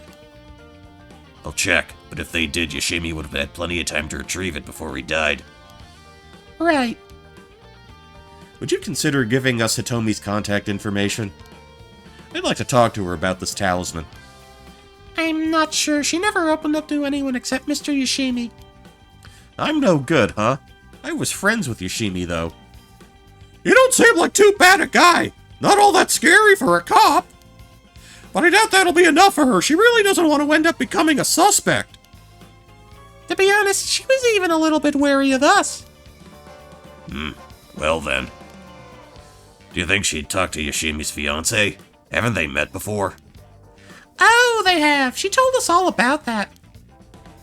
Yes, she might be willing to talk to her. Alright, then we better find her fast. You haven't been able to reach her. That's a little worrying.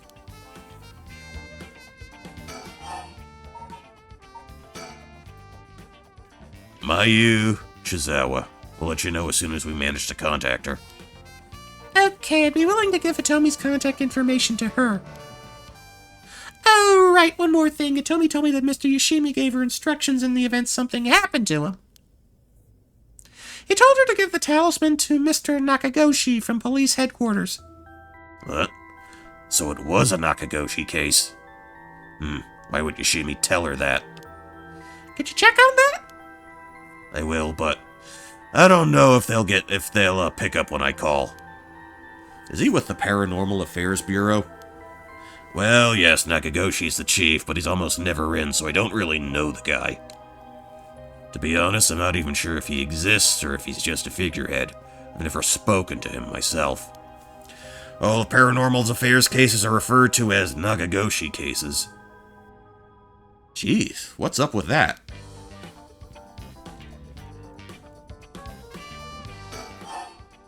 Okay, still going on about Hitomi. That amulet Hitomi was looking for may be the missing puzzle piece to this mystery. Okay. We'll talk more about Nejima now. If we're talking about people who were at school last night, there was one more person, though I'm not too clear on the details. There was someone else? Apparently Hitomi saw Mr. Jinochi getting cursed and killed last night. What? Talk about some vital information. What she said happened was... And then they went over all that. Michio was the one who killed Mr. Jinochi? Are you sure it was really Michio that she saw? Well, that's what she told me. I wasn't there. must mean there was another curse bearer here last night. Jinochi was killed by a curse, someone who had to have been there, whether it was Michio or not. Damn, boss, do you think it really could have been Michio's ghost? I mean, based on what we've heard, she does have plenty of reasons to be vengeful. Calm down. Just because the paranormal exists doesn't mean anything is possible. Still possible that Nejima was behind Jinochi's death. Well, what about Hitomi's story?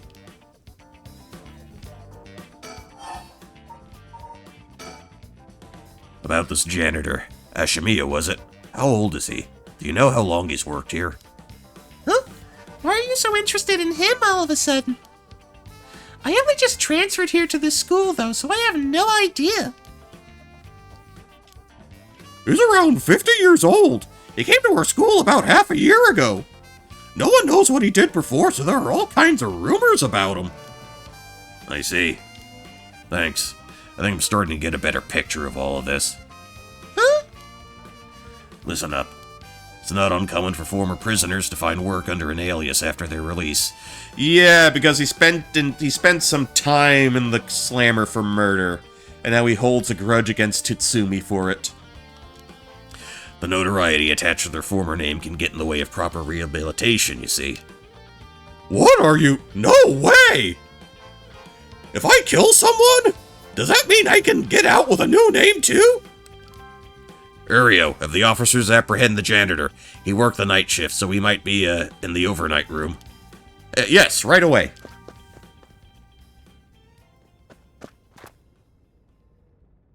Boss, bad news. Apparently the room's been empty all morning. Sounds like they've been looking to question Ashimiya too, but couldn't find him anywhere. No!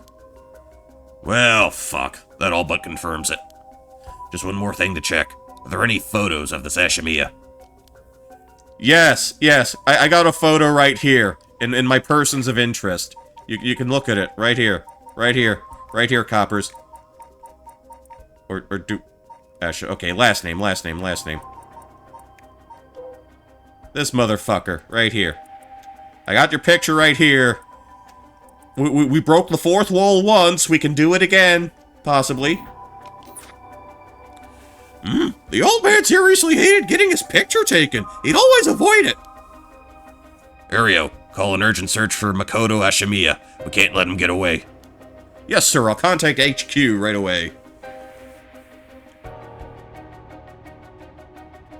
And there he is, not contacting HQ. I got some fucking spittle on my monitor.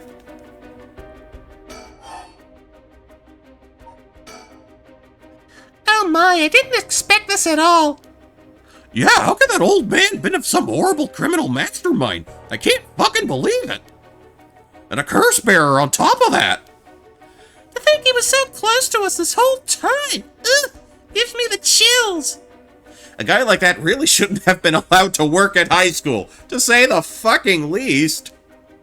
Let's hope that it wasn't already too late, or isn't already too late, one of those. Oh! I think I may have shown Ashimiya my curse stone last night. What? I don't like this one bit. Nejima did say he wasn't specifically targeting curse bearers, but... I'm glad nothing happened to you. Wait, but then... Could it have been old man Ashimiya who attacked you in the hallway? Okay, now she's making the pouty lip face.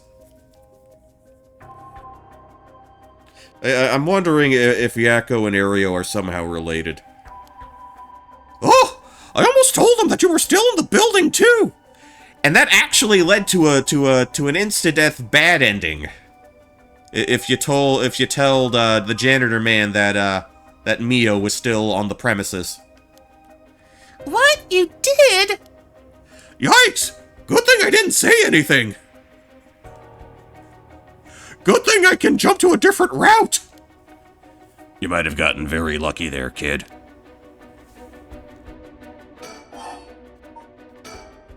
This is too much. I hope they find him soon. Come on, long arm of the law, help us. I don't know. If that long arm belongs to Urio, I think we might have a bit of a problem.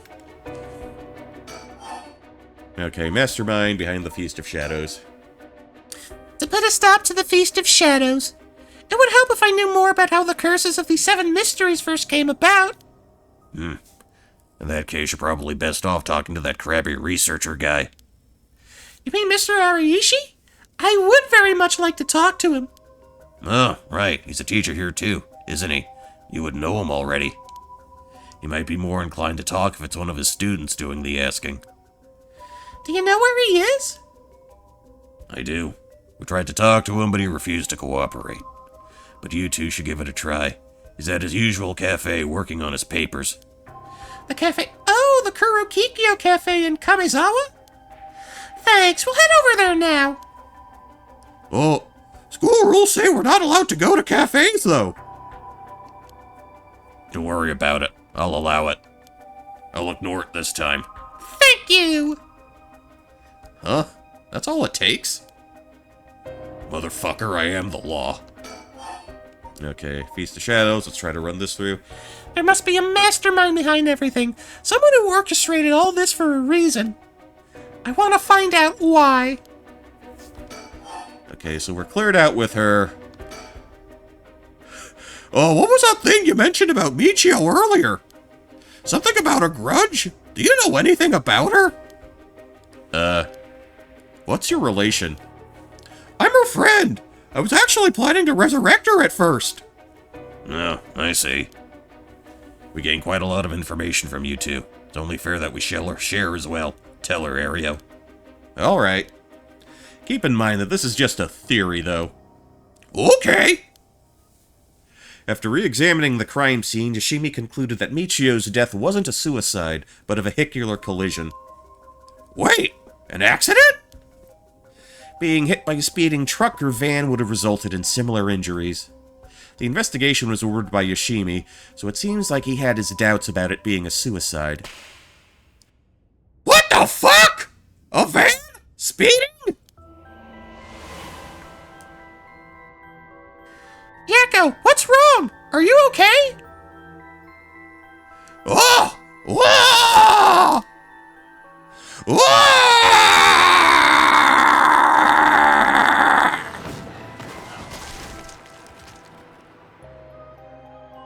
What is this, like a repressed memory? A van! There's a young man in the driver's seat? Oh, didn't even get me a chance to finish that. Yakko! Oh, yeah. I totally wasn't tripping balls there, trust me. Wait, was I?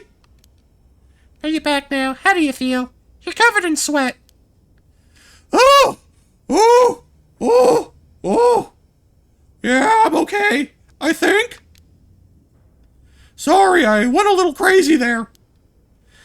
It's no problem as long as you're okay. That was quite the surprise, though.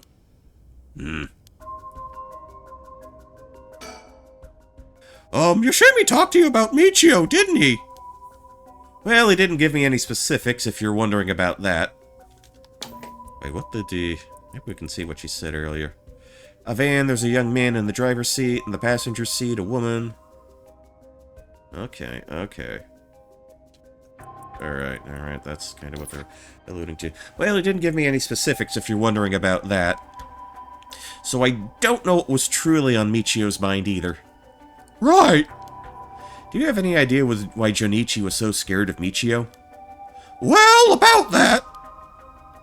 I'm not sure exactly how to put this, but... we have reason to believe he was a fucking diddler. Well, I see. I half expected it was something like that. Thank you for telling me.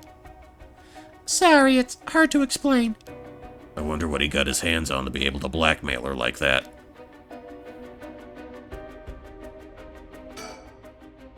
Michio, what happened? Okay, are we all exhausted with her? Okay, we did all that. Nothing else I can really... Is there anything else I can look at? Okay, look, we can rotate that way. Scene of the crime. Hey boss, forensics is calling. I'll go see what they have to say. Sure, thanks.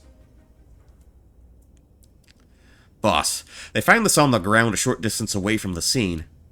What is that? A ribbon? Yeah, the kind you use to tie up your hair. What? I've seen that ribbon before.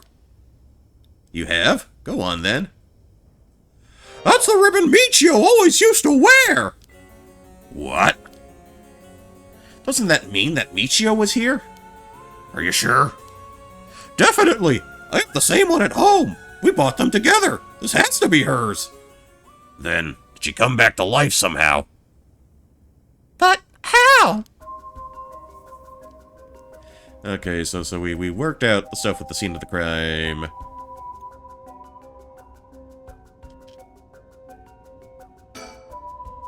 Okay, Mio Kurosuzu, she's like a disciple of the Paranormal Affairs Chief. I've heard that she helps out with investigations free of charge under the guise of training. Although she's my old boss's protege, she helped me out plenty while I was in Paranormal Affairs. She may look meek, but she's got a strong spirit sense, sharp instincts, and courage, plus quite the brain to back it all up. That said, I can't help think that there's some kind of darkness following her around. So this is Yako Sakazaki. She was with Mio. Could she be a friend? Did Mio finally make a friend? If she did, it would do this old man's heart some good. But I better not say that out loud. Don't want to make her look bad. She's certainly well versed in the paranormal. I just can't get over the darkness. The game or the band? If I was Michio and I came back to life, where would I go? That's the question. She got her revenge on Shinochi, but she may have more revenge to dish out. Is there anyone else she'd have a grudge against? Well, what about the guy who killed her in the collision? If she really did come back to life. And it's terribly sad she's spending her new chance at life like this. Being obsessed with revenge is such a tragic way to live. Okay, I think we're wrapped up. I'm afraid that's all we can tell you. Don't worry, you two were a big help. Thank you. We should start our search for Nejima and Mayu Chazawa. Might be worth it to check the Michio house as well, just in case. Let's use the school as our base of operations. If anything happens, go to one of the officers hanging around here. Got it, thank you, and good luck. We'll go talk to Mr. Ariishi about a way to lift the curse. All right, boss. Let's go. Let's get going whenever you're ready.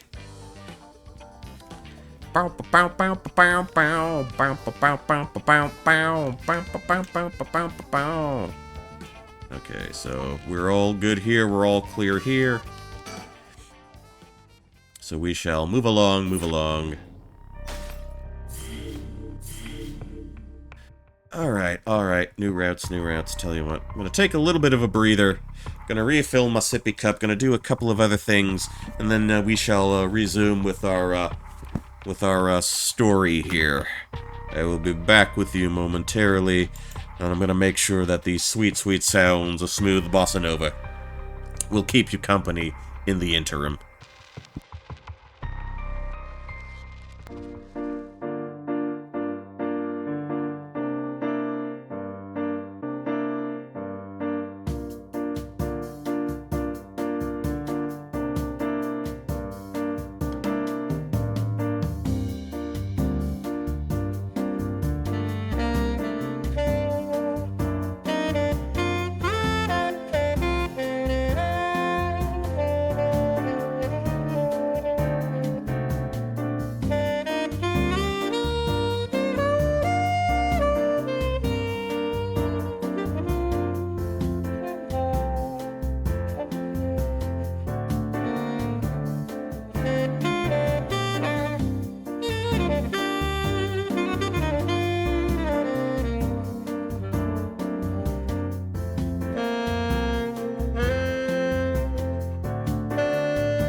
Alright, alright.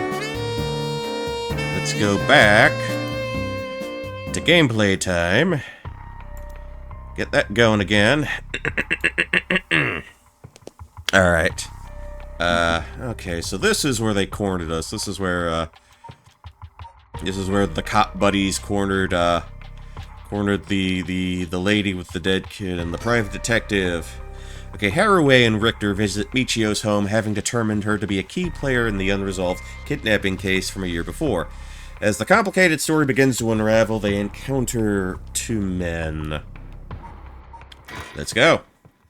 Let us go.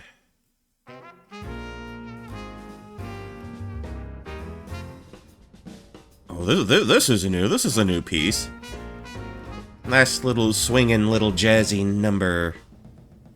Ma'am, allow me to introduce one of our country's most elite detectives. The name's June Ario. I'd hardly call myself elite, but either way, it's nice to meet you. This here is the brilliant Chief Inspector Chitsumi, and yes, he's just as rough and tumble as he looks. Sometimes I really don't know if you're complimenting me or putting me down. So, you two are detectives. This is my client, Miss Haruhi Shigema. Her father's a big deal in the police himself, so remember to mind your manners. A big wig named Shigema? Boss, you know of this guy? Shit, I've heard the name, but you know I don't keep track of who's in the upper echelons. There's no need to worry. I am my own person, after all, and my father has nothing to do with any of this. Ooh, did you hear that, boss? Looks like you're getting off easy again this time. Don't make me break your fucking jaw.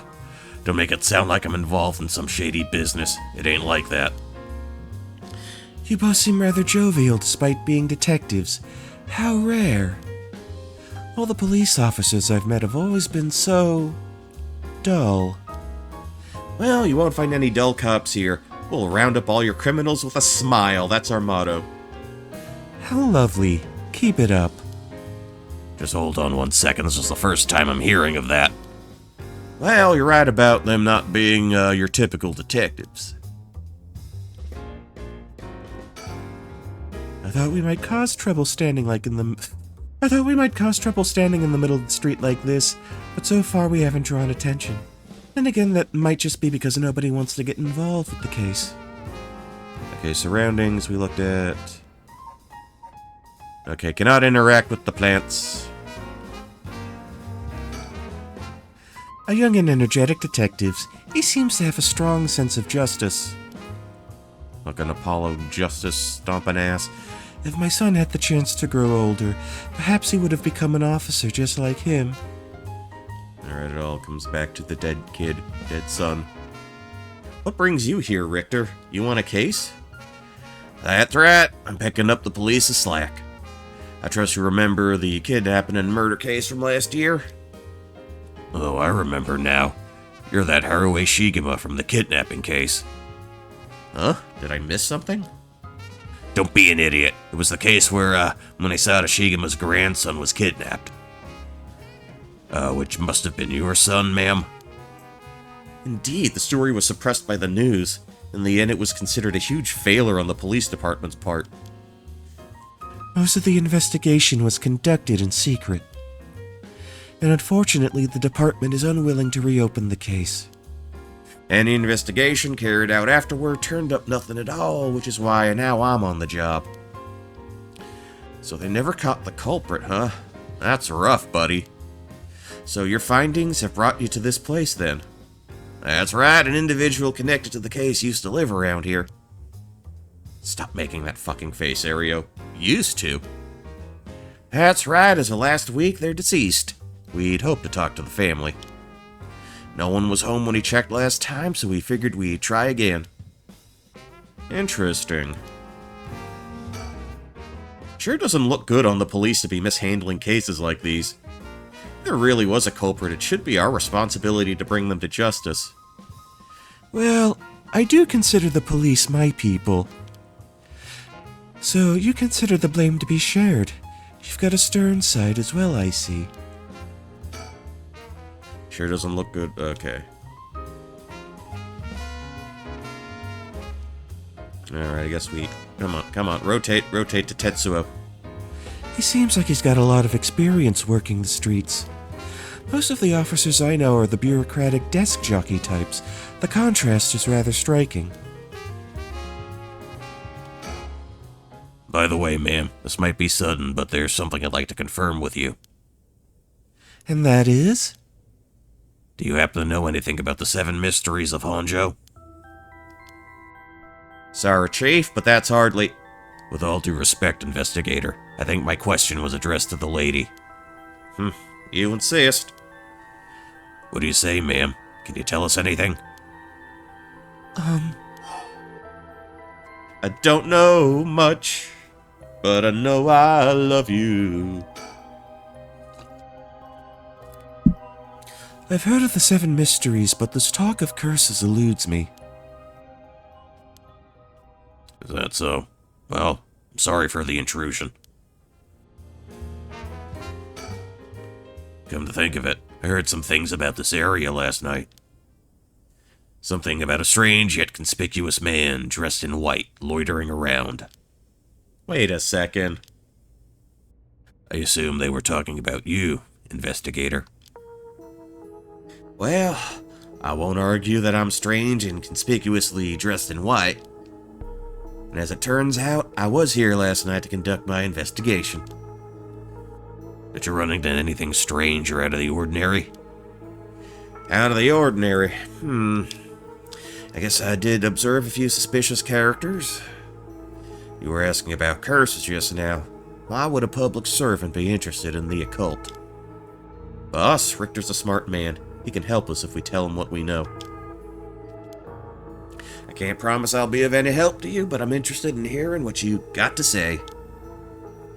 Something is happening in Honjo, isn't there? Must be something big if they got your head office guys on it. Well, I guess it's all right. Desperate times call for desperate measures. Thank you, boss. Listen closely to what we're about to say, Richter. Boop. Black wipe again.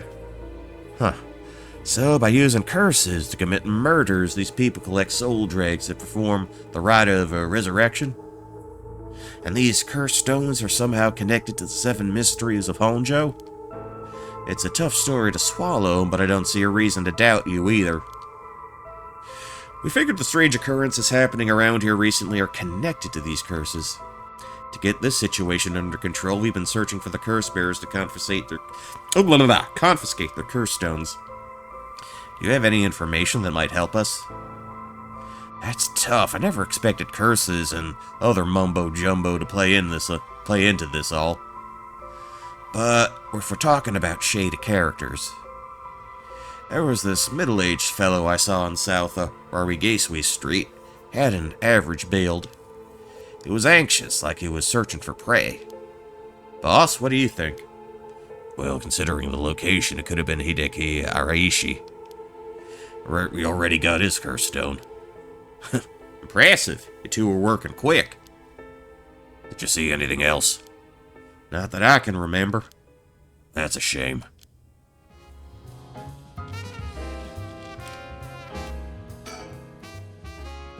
Okay, so... Oh, insect. Insect on the screen!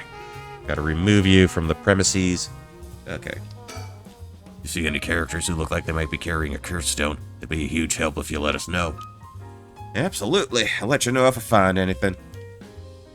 Richter, perhaps you could lend us a hand in our case, too. There's a number of people we can't track, and finding missing persons happens to be your specialty, no? I hate to disappoint you, but I'm busy enough with this case.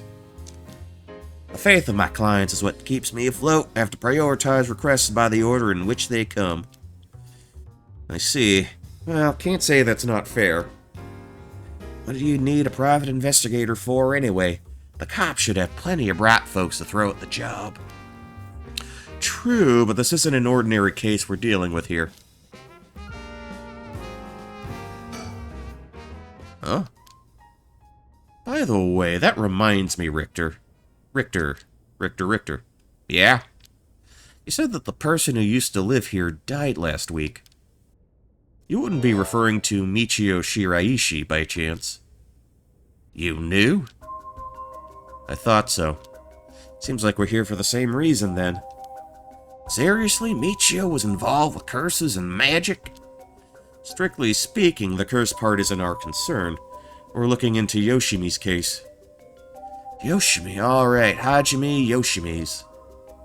That's right, he died on the job. I'm sure you've heard of it. I heard. It was a most unfortunate loss. So there was a connection between Hajime Yoshimi of the Juvenile Division and Michio. Well, hold on. Let's focus on Michio for a second. You think she had something to do with the kidnapping? Talk about unforeseen developments. Exchanging information should prove mutually beneficial. I'll tell you what I know, but in turn I want the full scoop on your findings concerning Michio. Sure, to tell you the truth. Wait! What? You believe Michio's ghost is the one who killed Mr. Janochi? So he wasn't just mumbling that darn-gard horse-feathered nonsense. I mean, we haven't fully confirmed anything yet, but the testimonies we've heard and the evidence we've found point in that direction. Testimony? You mean from those, psychic high schoolers? Didn't they also say there was a chance Michio hadn't killed herself? Wait, that's all true then. Did you figure something out? No. I'm just constipated. Kankachiro Iwai. Huh? Kankachiro Iwai, he'll be the next victim. We have to open the door to the Shiraishi house. We have to look inside. Hey, wait, what's gotten into you? Boss? I'm sure the landlord would give us the key if we asked. Screw that. You know how long that could take? We can ask for permission later. I think the saying here is, don't ask for permission, ask for forgiveness. Richter? Hey, Richter, calm down. We can't just... Well, he just did. Take that, you shitty fucking door. That's how you do it. Richter, get a hold of yourself. I see you're still the same as always. Everyone, come quick. Look at this. Oh, he is fucking fucked, my man. Ooh! Whoa, what's up with this room, boss? There's a dead body in here. Oh, could that be Michio's dad? Nah, he's her stepdad at best, if that. It's gotta be the body of a Kankachiro Iwai. There's no doubt about it, this man's a gunner. He's gotten real messed up. Looks like he's been like this for a while. I'd say it happened last night. Hey, Rio, did you find Jonichi's body in the same state? Now that you mention it, looked like as though Kohei Jonichi had died from a number of heavy blows. What are you suggesting, investigator? It was Michio Shiraishi. She's alive. She used the power of the curses to get back at the man who ruined her life. That's ridiculous. You suggesting she actually revived? It's gotta be that. And if she's alive, then...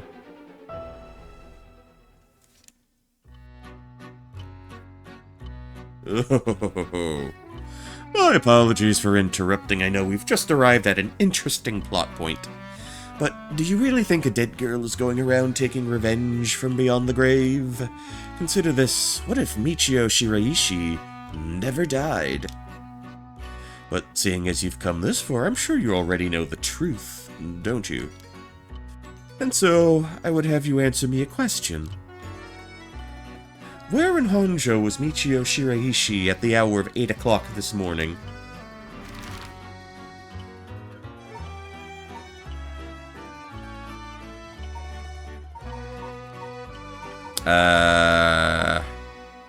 Wait, who is the smug? He is... We've known this fellow since the beginning. And I have not come up with a consistent voice for him. The storyteller.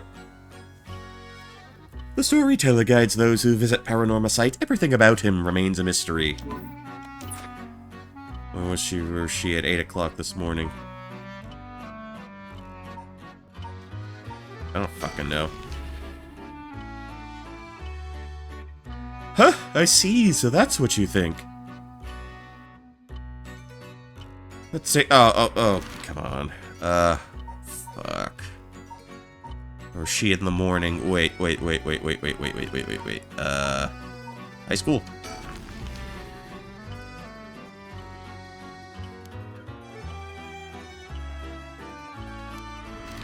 Oh, for fuck's sake. Alright,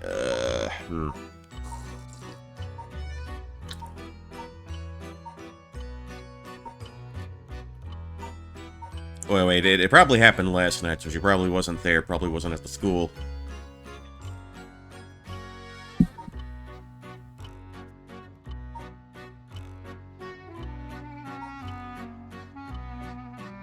No, not the Shigema resident. She wouldn't have a reason to be there.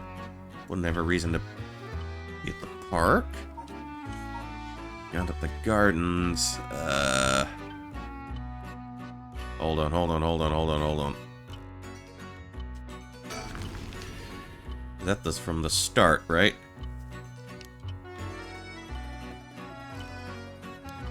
Oh, we're just gonna process of elimination this shit.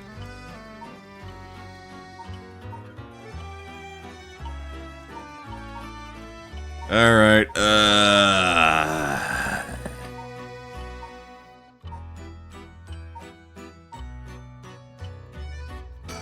River.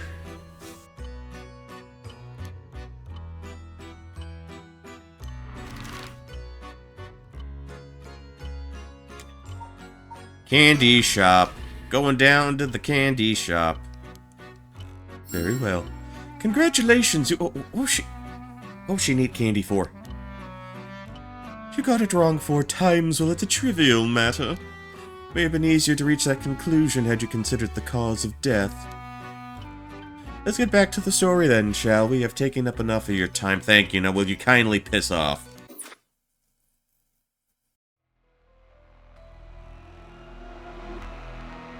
What? So you really think Michio Shiraishi is alive? Just think about it through and through, and it all becomes obvious. It tracks, but do you really think that girl could have managed all this? First of all, Ario, go report this to HQ. Understood. I'll get on it right away.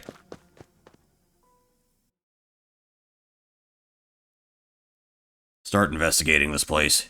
It sure isn't lacking in stuff that needs looking at. There's a bunch of photos of the same person, pasted on the wall over there. Wait a minute. Hold on. These photos. These are all of, Fumichika Nejima. Gross. Really? Come to think of it, he was in the papers a lot back in the day. Oh, there's even more pasted up over there. These are all cutouts from newspapers and magazines about the Nejima murders. I don't get it. Why the weirdo shrine? Let's keep looking around. Look at these pictures of Fumichika Nejima cut out from newspapers and magazines. Whoever put these up was obsessed. Wonder what their intent was. You think the Shiraishis are somehow connected to the Nejima case? Perhaps they did this as to not forget a grudge or something. It's crazy to think Nejima might be involved in all this too. You think he might have anything to do with the body here? Maybe. The man's already out on parole. He's a curse bearer with a curse stone now. He announced that from sundown today he'll be going on a killing spree. Oh dear! There's an emergency search underway as we speak, but no one's yet managed to get a hold of the bastard. So he hasn't changed his ways. That doesn't bode well. To tell you the truth, the lady here isn't completely unconnected from the Nejima murders either. You don't say. That's right, we talked about it last night.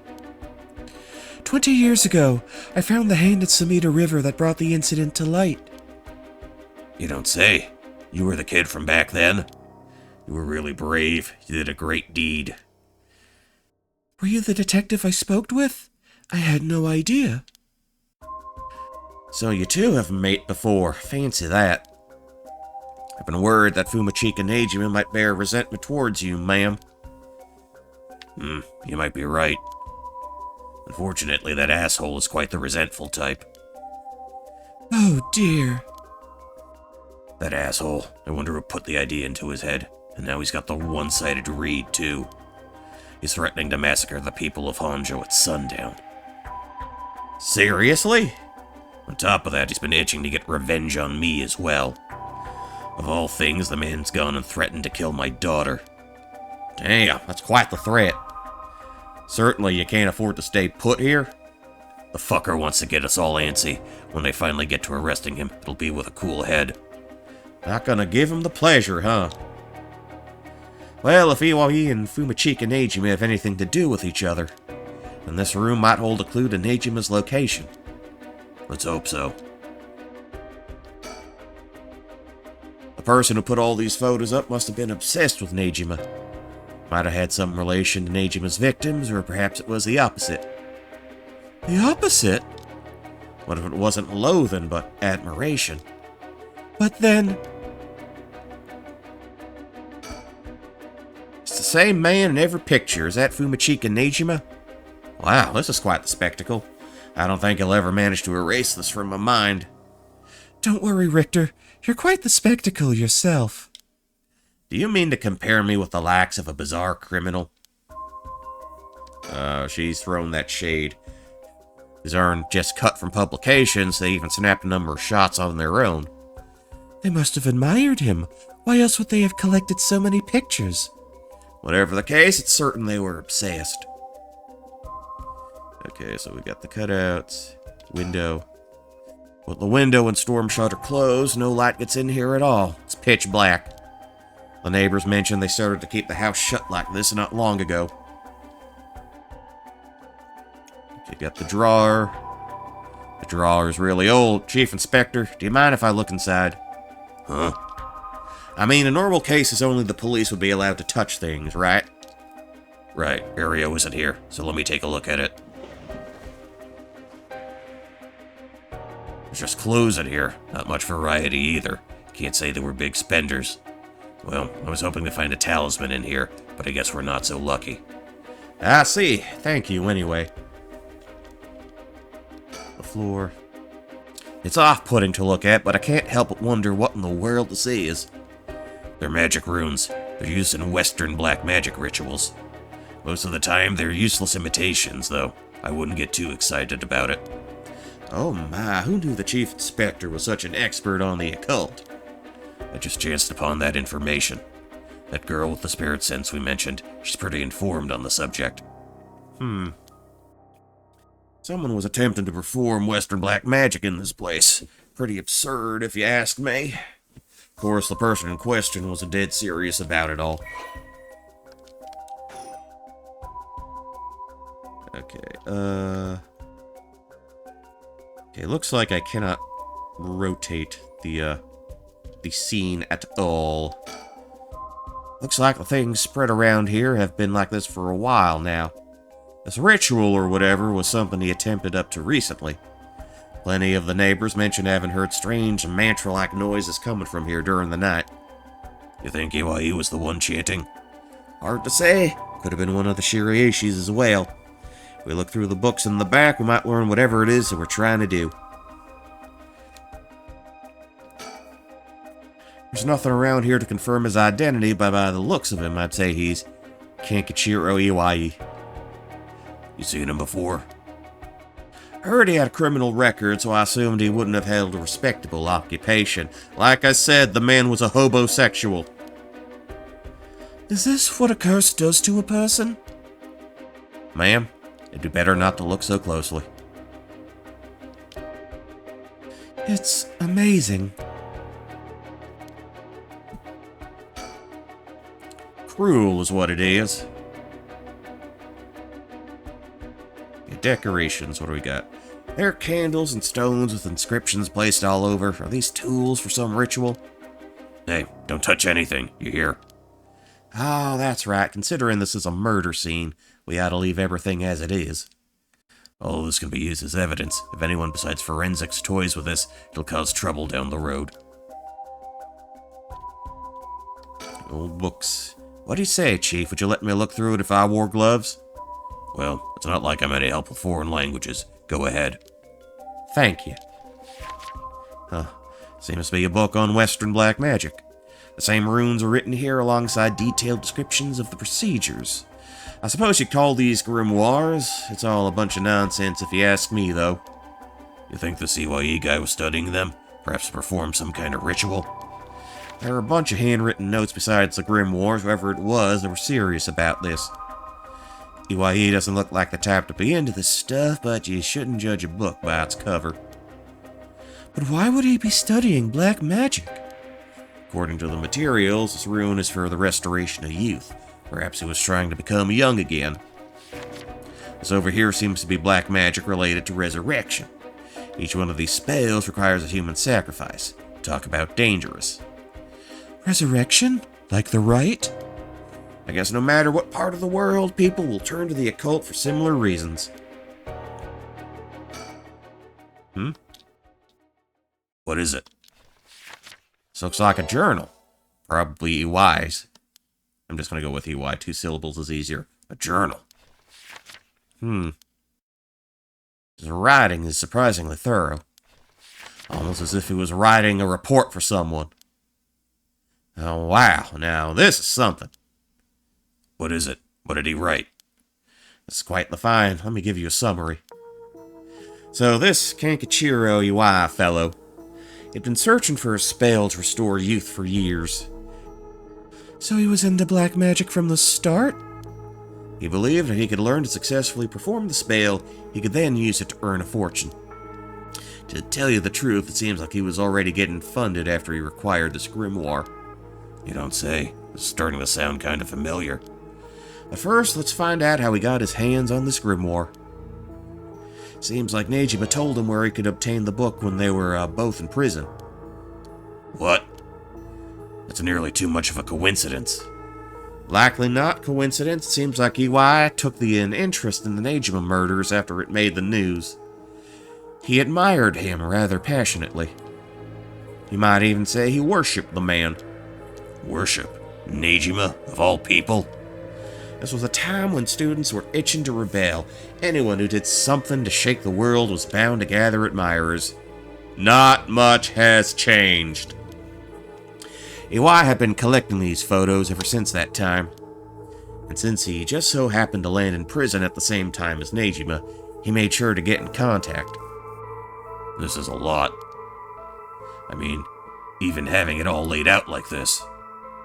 The thought of Nejima being involved with these grimoires is staggering. I don't think we had anything pointing to that. What's the connection? To be honest, it's a shock to me too. For years we've been scratching our heads over the motives behind the Nejima murders. Yep, it's been a mystery to us from the start. Oh no, wait a minute. Just wait one fucking minute, do you think? No way, are you saying? That's right. The murders might have been a ritual. He was attempting to perform black magic. The instructions written down for the sacrificial offering match up exactly with the acts carried out by Nejima. You've gotta be kidding me. Now that sadistic crap he was doing was all for black magic? That's what the evidence suggests. However, Nejima tried to do some type of resurrection ritual, but EY had different motives. Chief Inspector, you might think this is all the stuff of fantasy, but it doesn't refute that Nejima and EY were both acting in earnest. This is batshit insane. You're telling me that this nut job did all this for some hokey-pokey resurrection? Shit! Resurrection. That means there must have been someone Nejima wanted to bring back to life. Damn, that's it. That has to be it. Fucking hell, it all makes sense now.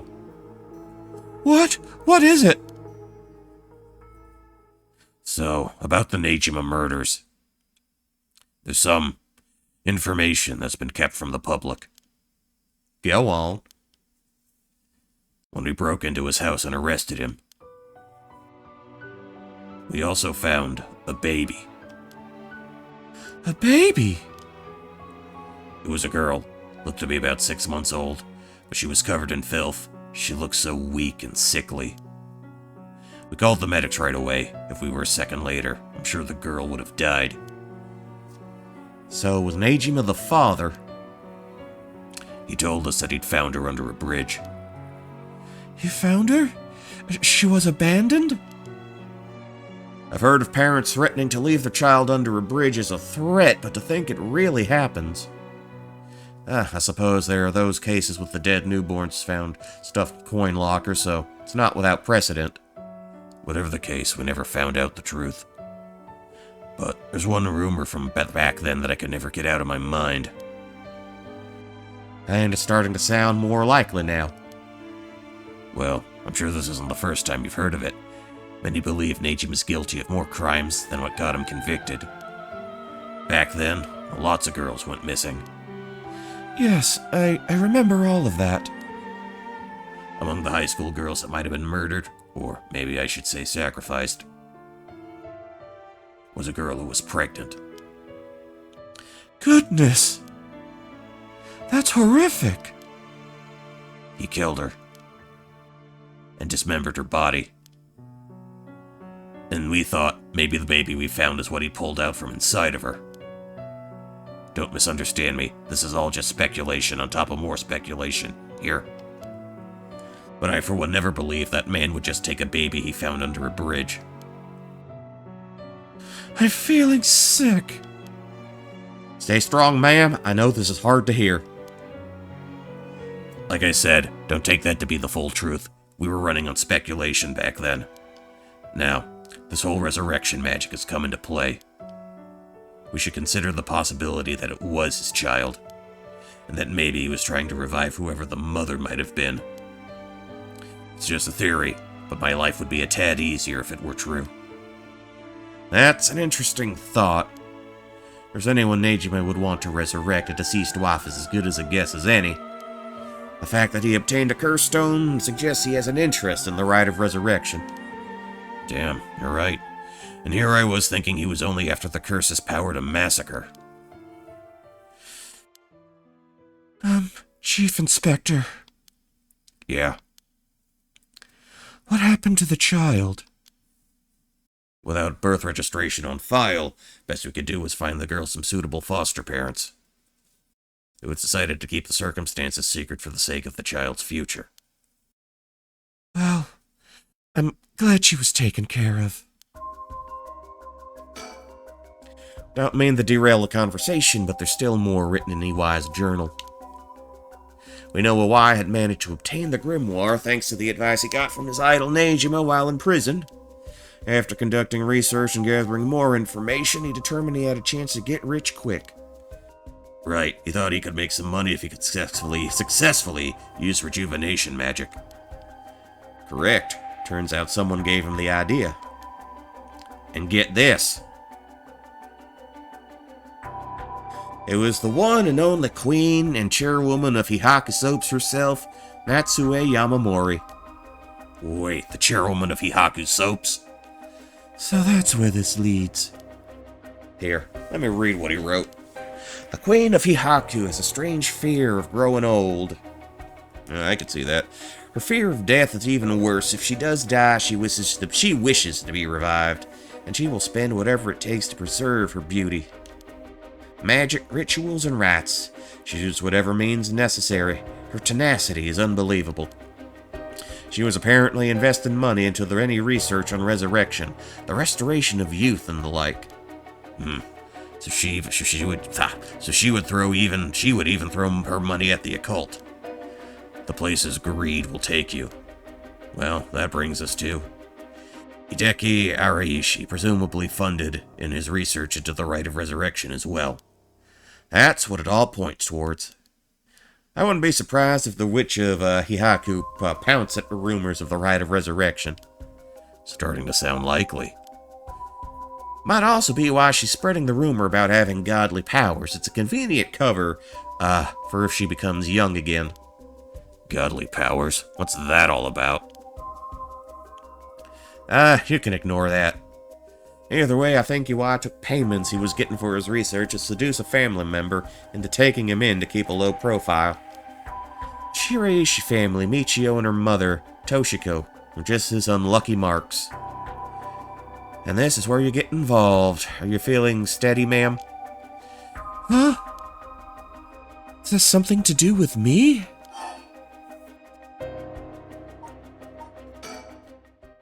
No.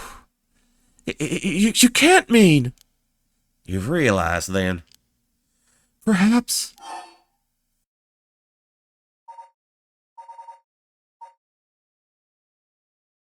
What are we doing here? What are we doing, man?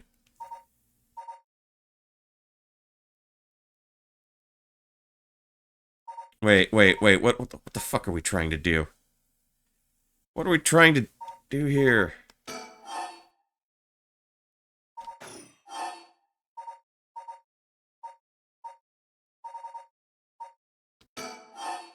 Takashiko's child. Wait. Okay. Someone's child was a sacrifice. Someone's child was a sacrifice. I can put that much together.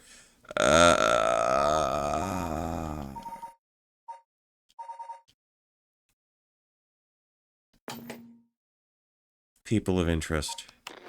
Who was the kid who got killed? Wait.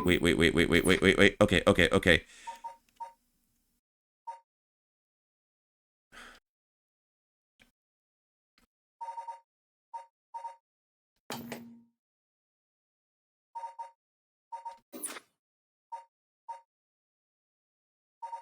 Okay,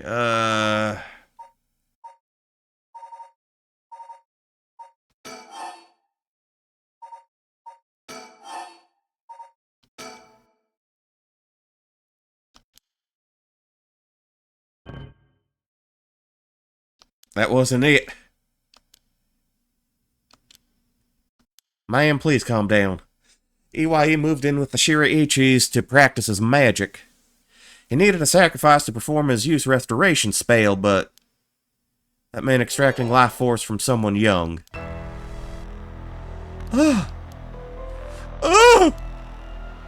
So it was Iwai, this man! Iwai worshipped Nejima, so he must have also despised Nejima's detractors. Not to mention he was captured and sent to jail once before. Surely he had a bone to pick with the police. So when he realized he had the chance to both avenge Nejima, embarrass the police, and capture and acquire a living sacrifice at the same time. Fuck! You got it. Iwai kidnapped Haruhi Shigima's son and managed to score 3 birds with 1 stone.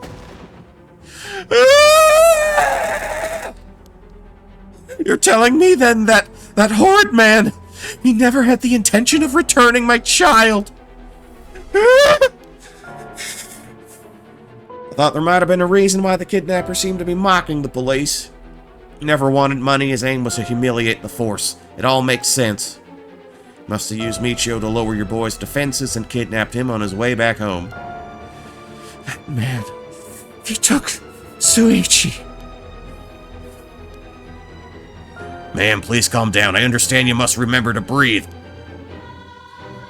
You don't understand. You have absolutely no idea what I'm going through. This isn't a joke. I wouldn't expect the police to understand. You'll never understand. Living sacrifices? What a stupid, stupid idea from a stupid little man. Okay, ma'am, let's just take a moment to breathe. Why don't we get some fresh air? I can't believe this. This is... Chief, I think it's best if we take our leave. But before we go, there's one more important piece of information noted in this journal. Oh? Iwai got in contact with Nejima last year, after Nejima was released on parole. He provided him with accommodation and financial support. Is that so? He managed to find a hideout for Nejima to stay in. Damn it. If anything, rather than use his money to support the Shiraichis, it seems most went to Nejima instead. Nejima's lurking around anywhere at the moment. It's probably in that hideout. Did he write where it is? Fortunately, no, not that I can tell. It seems Michio knew where it was. She never met with Nejima in person, but she was made to go in and clean up, among other things. Good as that information. The girl's already dead. Or is she? Wait, no, shit, she's alive. God, fuck it. That's right, Michio Shiraishi is alive. You can find her and get her to talk to you. You can, get her to spill the beans on his hideout, too.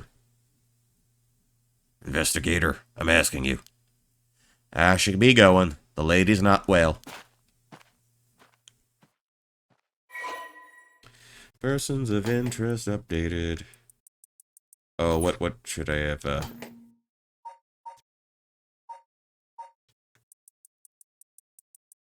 should I have picked then?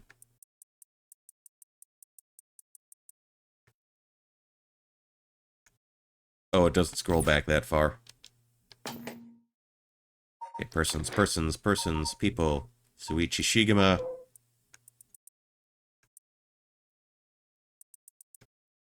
Okay. Was determined to be the culprit. Okay, Kandichiro Iwai was determined to be the culprit during an investigation into the serial killing. So that was the update for that.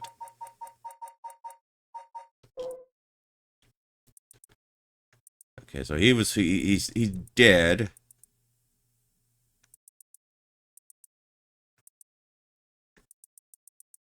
Okay, so we went over a lot with this.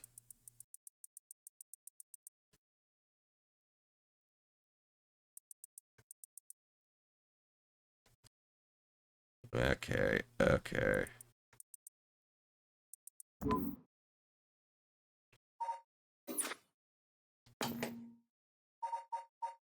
Wait, do we have a picture of Michio?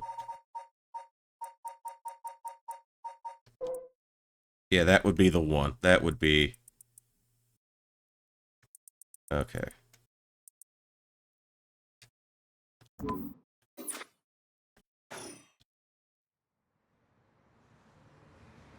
Okay, and we're back at the bridge. Under the bridge downtown. Are you feeling better now that we've gotten some fresh air, ma'am? I'm fine. Suddenly finding out who the kidnapper was really made me lose my wits. You managed to solve the kidnapping case, but pure luck here. You're right, but, Richter, I feel grateful towards Michio. Because you killed the kidnapper? There's that too. But it's for something else. If Michio was the one killing all these people, and she must have acquired quite a sizable amount by now. Soul dregs. Soul dregs, I mean. Hey, Richter. Whether the kidnapper's dead or alive, it doesn't mean a thing. Revenge won't bring my boy back. And if Nejima is planning to cause a massacre to collect soul dregs, then all the better. I won't give up on resurrection.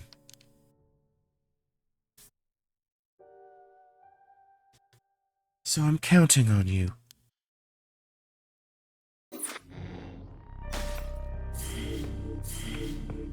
Okay. Actually, let me... Do they give me the option to start from somewhere? Okay, start from the Michio house.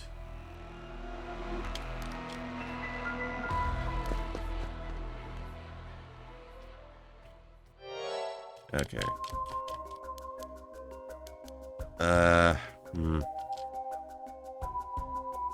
You know what? I think this is gonna take a little too long, so... Let's not.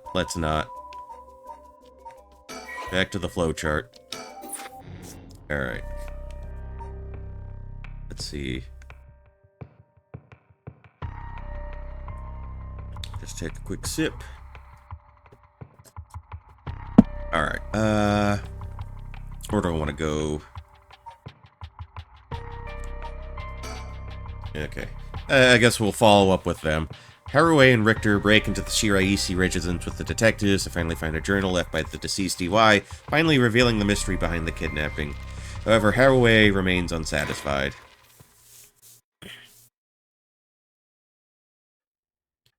Haruo Shigema, 1 p.m.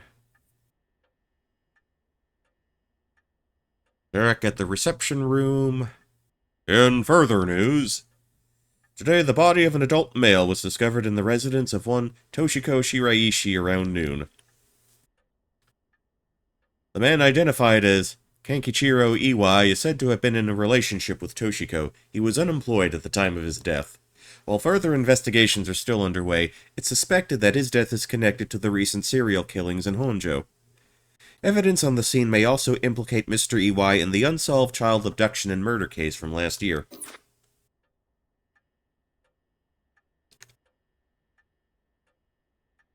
Well, ma'am? Seems like we managed to settle one part of the kidnapping case for now. Let's begin discussing our next steps. Right. He's always going at his own pace. He's rather fascinating. A fax machine, it can send other messages. That's the rotary phone.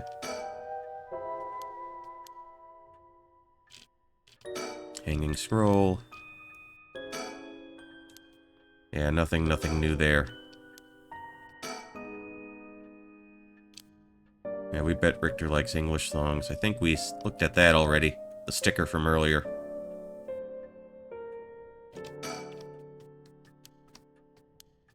Nothing on TV. Judging by the official announcement, it seems that what Iwai wrote is likely true. With both the kidnapper and his young accomplice dead, the police should be able to handle the rest. Now that it's over, I can't help but think how pitiful it all is. We never would have known a thing had we not found his journal. Carelessness is what usually leads to crimes like these being exposed. It's pretty much the same with the Najima murders. But stumbling across the answer by pure chance really makes you think. Makes my skin crawl just to think of how many cases like this are left undiscovered. Me too. It's certainly disturbing. Oops, go back. Well, with the kidnapping cases all wrapped up, we can focus our efforts on obtaining the right of resurrection, yes? Indeed. I'm counting on you. Alright, remaining curse bearers. Alright, let's reassess this curse situation. Right. I must admit, I never expected the police to be so on top of things. The Chief Inspector, Tetsuo Tutsumi, provided us a good wealth of information. Surprised he knew so much about the curse bearers. Do you think they noticed I'm one of them? Pretty sure Ario didn't. The Chief Inspector, on the other hand, will have to be careful around him. But if he had suspected anything, I'm sure he would have detained us. We should stay vigilant moving forward. Agreed. Even if we steal a curse stone, you may not be able to successfully perform the rite unless you're a curse bearer yourself. Would you be okay with hanging on to the stone from now on? Of course. Just don't use it, okay? All right.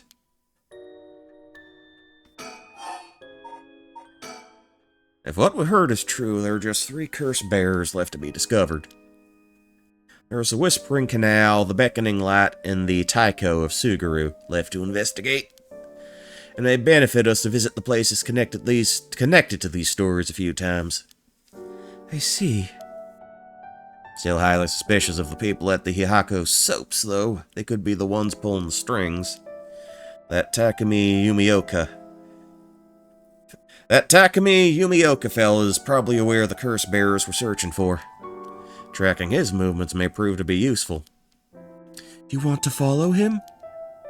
If we were to follow anyone, he'd be my first choice, but... Damn it. Times like these make me really have me wishing I had more personnel. I imagine it's tough working on your own. It's the plight of running a small business. I'm always on the hunt for a skilled assistant.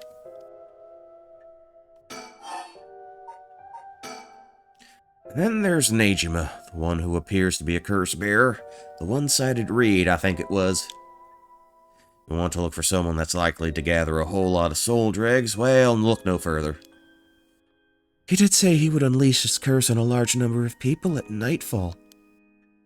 If he gets the chance to. If the Chief Inspector manages to track down Michio, then, well, there's a chance he'll manage to apprehend Nejima before he gets up to no good. But why did you tell the Chief Inspector about the safe house? If he hadn't had that lead...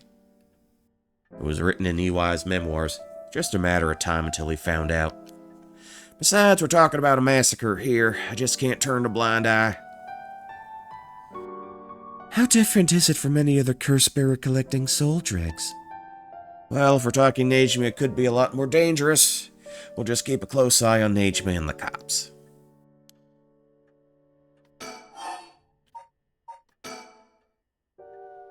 What about that girl from before? Ayame Tono? Do you think she could be a curse bearer? Well, there's a chance she could have gone and stolen someone else's curse stone by now. It's possible too, but... We haven't been to Midoricho Park yet, the place connected to the Taiko of Suguru. Ah, right. That's close to where she lives. What if she was a curse bearer this entire time? She could have lied. It's possible. It would make her a brilliant actress to boot. The idea's got me itching to investigate her again.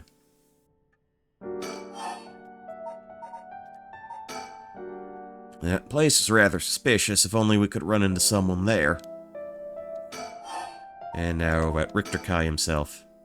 Richter? Yep. Oh, that's right.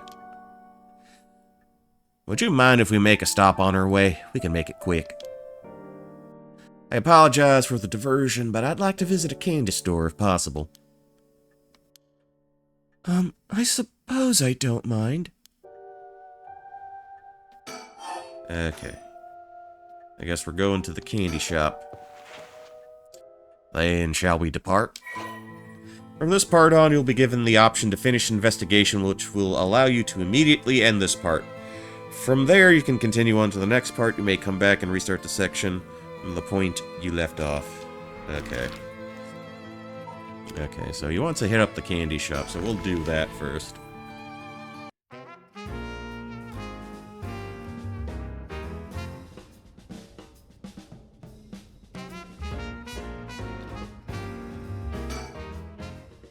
Alright, ma'am. Should we go for some monjayaki or something? That's sweet of you, but I'm not hungry right now. That's too bad. I haven't had great luck with this Mockingbird raffle. Would you mind if I tried a few more times? Apparently most of these are just replicas of the real deal, but even so, they're well worth the price. Wait, is this fucker playing gotcha? Some of the kids were passing by saying they managed to snatch some real rare finds in this lottery. Go ahead, don't buy them all now. Sanoya, the children seem pretty fond of this place. It looks comparatively new. They must have had renovations done not long ago.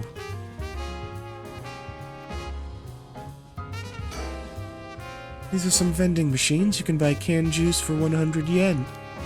These days, vending machines sell a lot of things besides juice, too.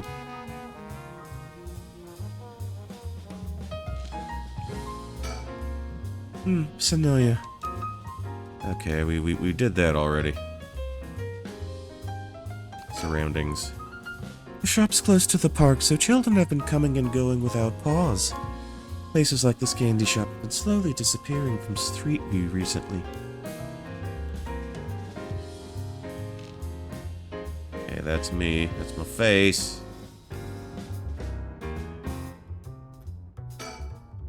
He's up in front with the kids to participate in the raffle. It's weird seeing an adult his age enjoying himself so much at a candy store. Oh, it seems he didn't win anything. He's pouting so hard even the kids are laughing at him.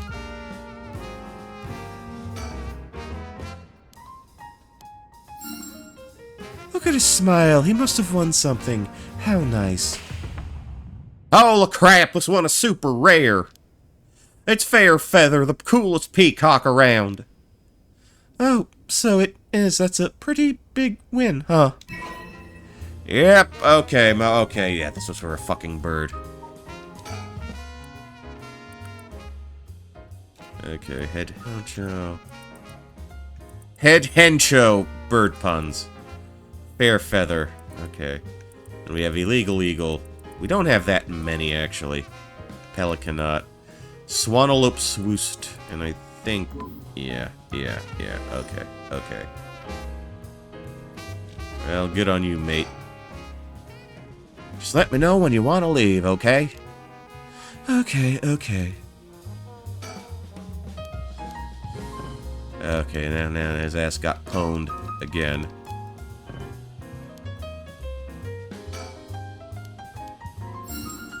Okay, got another one.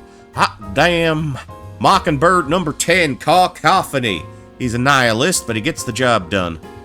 Oh, well, you seem pretty happy. Alright, number 10 discovered. Just get a closer look. Yeah.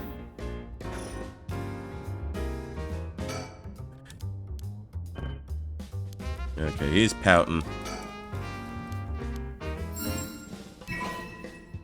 We've got Mockingbird number 10 again. Wait, are those the only two we can grab?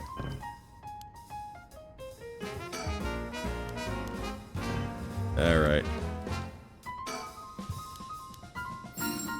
Alright, who's he got? Mockingbird 4 discovered. Are those the only two? I want to see if I can get a third one while I'm at it.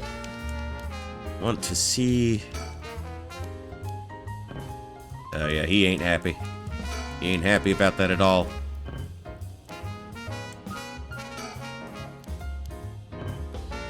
He is displeased. He is not pleased with his luck so far.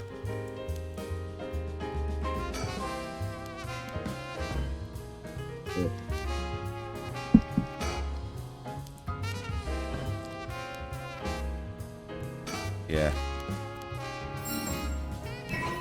Okay. Alright. I think we're done here. Let's see, he wants to go to the park. Let's do that. Maybe we can get a hold of a what's-her-face then. Tomo. Richter seemed a little nervous when Ayami Tono was mentioned. Or was I just imagining it? With reason to believe the curse bearer of the Taiko of Suguru was here last night. Possible they're already dead, but we haven't found any definitive leads.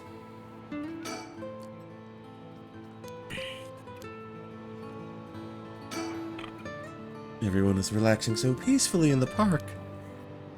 Hard to imagine it was the site of some horrid okay, there she is. There she is.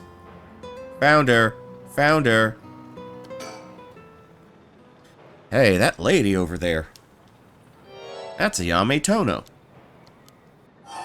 Seems to be trying to hide. Don't want to startle her and have her run off on us. Let's sit and watch her for now.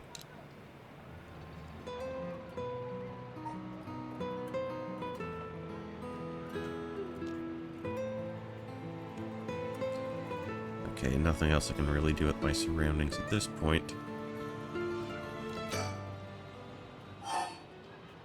Doesn't look like she's planning to move anytime soon.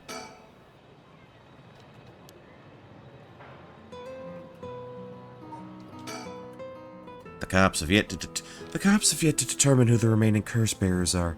We have to find them soon.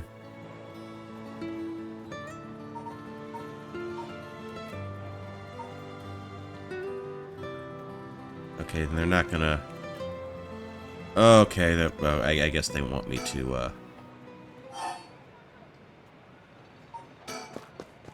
Alright, I'll be right back. Oh, he's gone. I suppose he really wanted to talk with her. behind the fucking tree, come on. Oh, there he is. Does he mean to jump out and surprise her from behind? Huh. Does he mean to intimidate her? Oh, she noticed. I guess it was his purpose to talk with her after all. I wonder what they're talking about. She doesn't look like she's planning to run. Oh, they're coming here. Here she is. What do you think? Smooth work by the master, hmm? Yes, very smooth. Hello, thank you so much for yesterday. I know this is sudden, but I'm actually being pursued right now. Pursued? By who? I think it's the police. Would you be willing to provide me shelter? From the police? I figured we could hear her out and see what kind of mess she's gotten herself in. Don't make it sound like I'm some kind of criminal, please. I don't know why I'm picking Valley Girl now. I'm out of voices. Police have my apartment staked out, so I haven't been able to return home.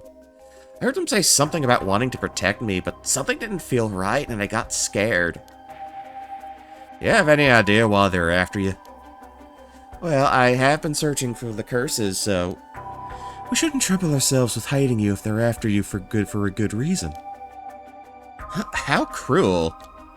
But this handsome investigator wouldn't turn me in so easily, would you? It's unfortunate, but we've got reason not to get involved with the police ourselves. What shady reasoning. But if you got some murky secret to hide, we might as well cooperate with each other, no?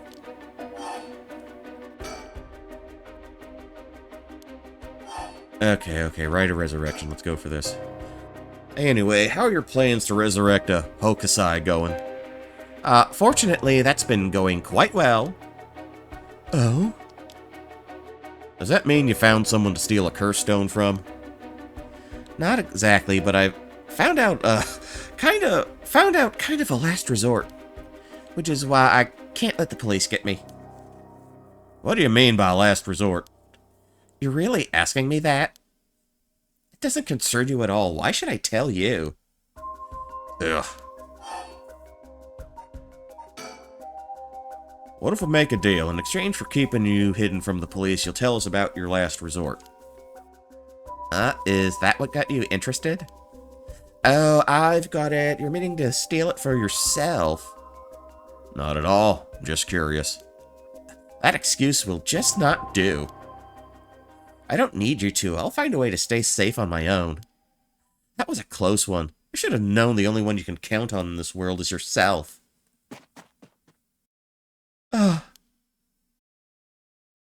Can't let her get away. Let's go after her. Stop it! Get any closer, and I'll scream. Please, wait. We'll help you out. No conditions. You change your mind quick. That just makes you all the more suspicious. Tried my best, but I couldn't convince her to stay. Could it be you don't know how to handle a girl like that? Since she's looking for a safe haven, would you mind me sharing your address with her just in case? Well, it doesn't really bother me, but you do recognize there are police officers in my close family. At least it'll allow us to keep in her. At least it'll allow us a way to keep in contact, no matter how small. Okay, yeah, I think we're done here.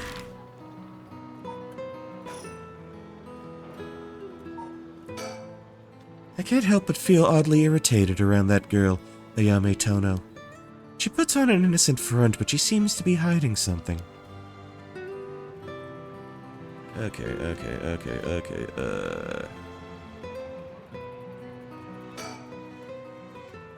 Ayame Tono says her plans for the Rite of Resurrection may be achievable through this last resort. Does this mean that she's given up on her plan to steal a curse stone? Richter? You know, I have one as well. last resort. You do? Ah. Even if we don't steal another curse stone, I already have my own. If it becomes necessary, I am prepared to use it. So you think it might be possible that she has one of her own too? But that she despises the idea of using it to kill others, so instead she means to steal a curse stone with soul dregs already in it. Doesn't contradict anything we know. She lives nearby, which means she might have the Taiko of Suguru curse stone. Still don't know much about that one. Richter? That last resort Ayame spoke of. It could be our chance. We can use her. I hear you loud and clear. It's likely Ayame Tono's a curse bearer. Alright.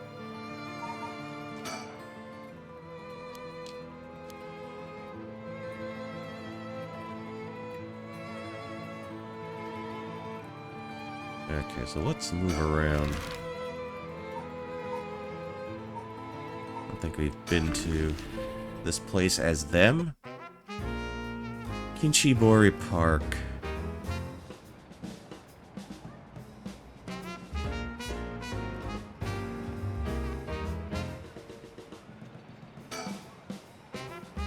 This area was closed off to the public, but, it was closed off to the public this morning after his body was found, but the police quickly managed to complete their investigation and reopen the park as nothing had ever happened. The people in this area are shockingly calm considering what happened here. You'd think they'd be put off knowing there was a dead body here just this morning. From what I heard, it happened right about where you're standing now.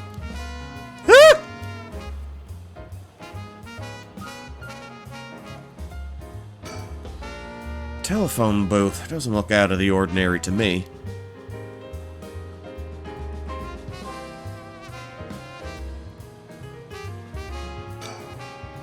Would you look at that? That's a pretty unique looking playground. Did it catch your eye? Perhaps. Now's not the time, though. But it did get you interested. Does he want to play on it?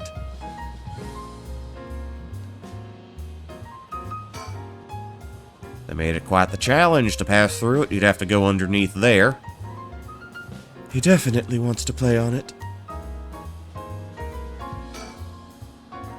You can go take a look if you're that interested. Alright, I'll go check it out just to be sure. We gave him permission to play. You didn't have to think long about that.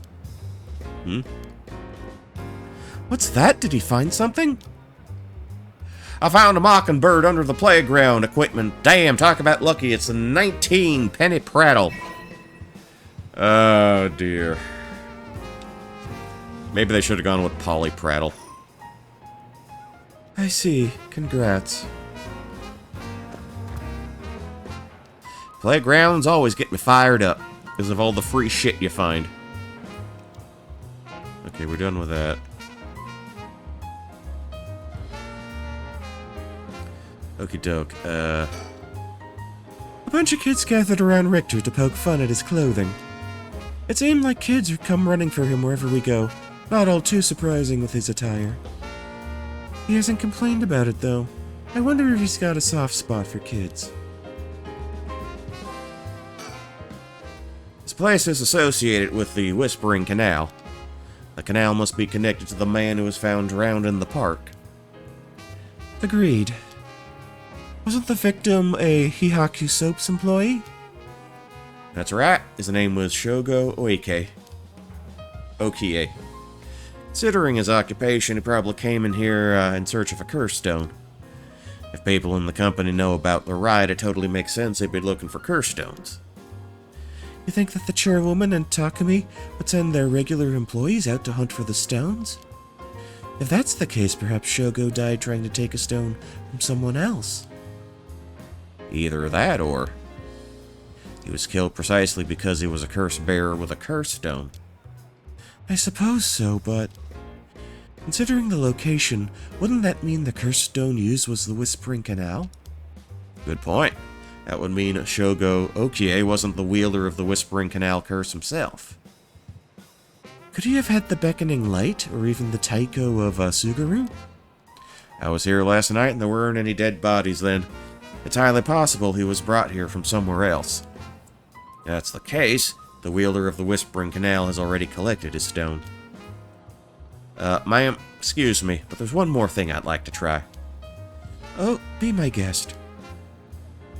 What is it, buddy? What is it, man? Shogo Okie is the name of the person who died here.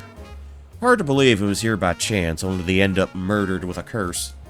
Given his ties to Hyaku, we can assume he was aware of the situation and somehow involved with these curses. Okay. Oh, maybe that's our sign to go over to company again. Alright. That's what I'm thinking. That's what I believe is happening.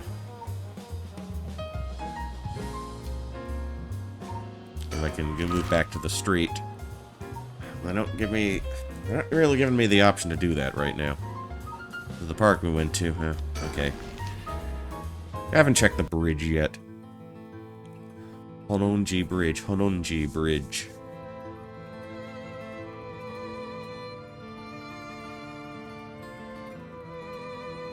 Oh, what's this?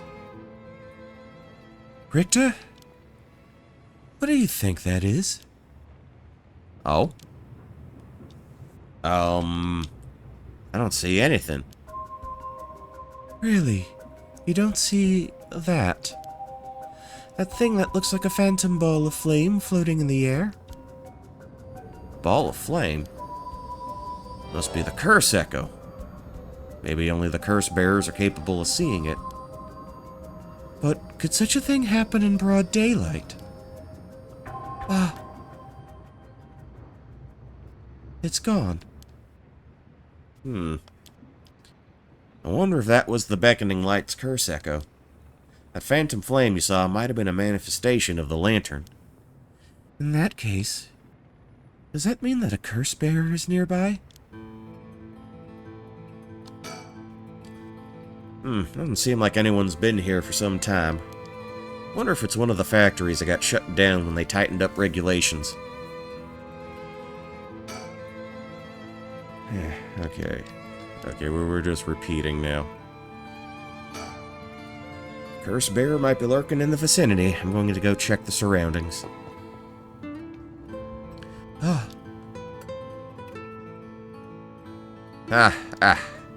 Nothing. Didn't find anyone who looked the part. I see. I don't doubt something happened around here, but something might have changed in the area. Keep your eyes peeled.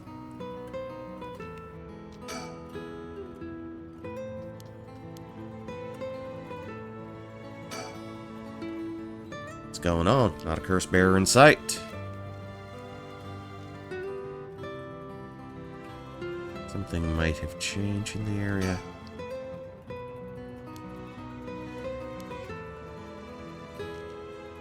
Look at him again. Something draw your interest. No worries, I made sure to take a quick shower this morning. Oh, you rancid smelling man. What you saw earlier must have been the Beckoning Light. Something might have changed after what just happened.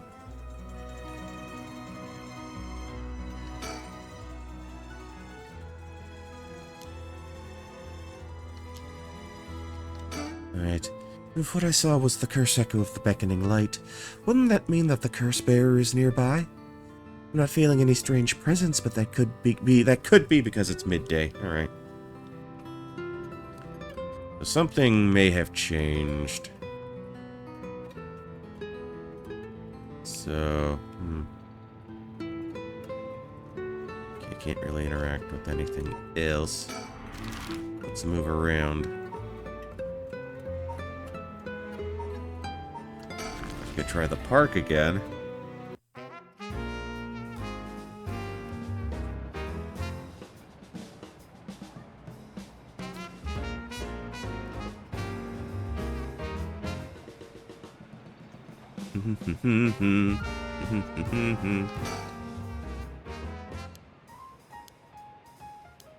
Okay.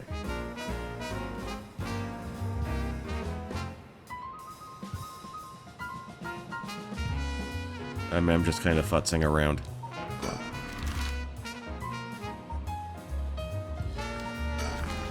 Maybe move back to the bridge then.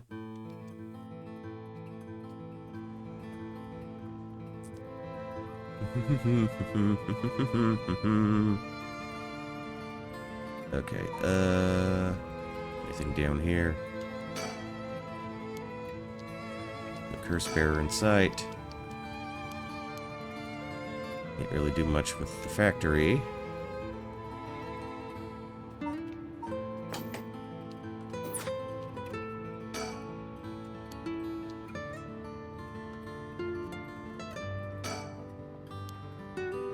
Alright. Okay, we'll move again. Maybe back to the park. Do.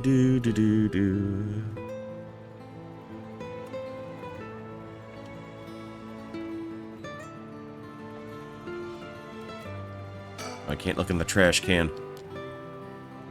Look in the trash can for more burp stickers. That's a shame. I guess we could, we haven't snooped around back at the residence yet. Oh, we're back in the reception room. Okay.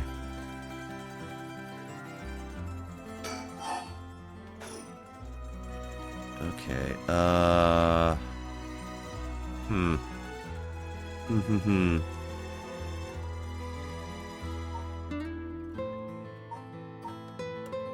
So, don't see a whole lot else. Maybe it... Okay, we have that chicken sticker already.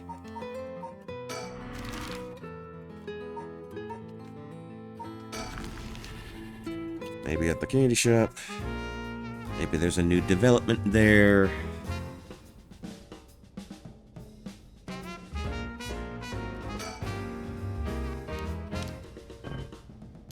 Okay, yeah, he's not doing so hot with the raffles. You know, maybe we can finish here. Pressing finish investigation will end this part. Sure.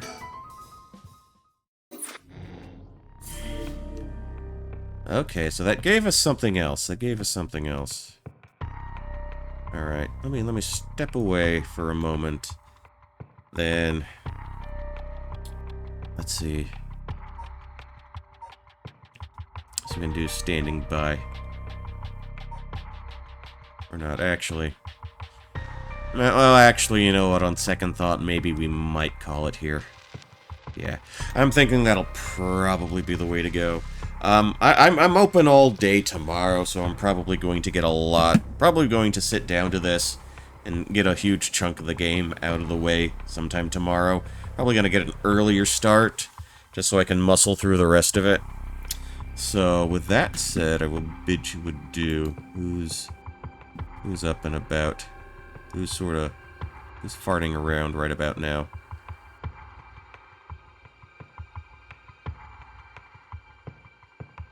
Okay, Sonic Frontiers.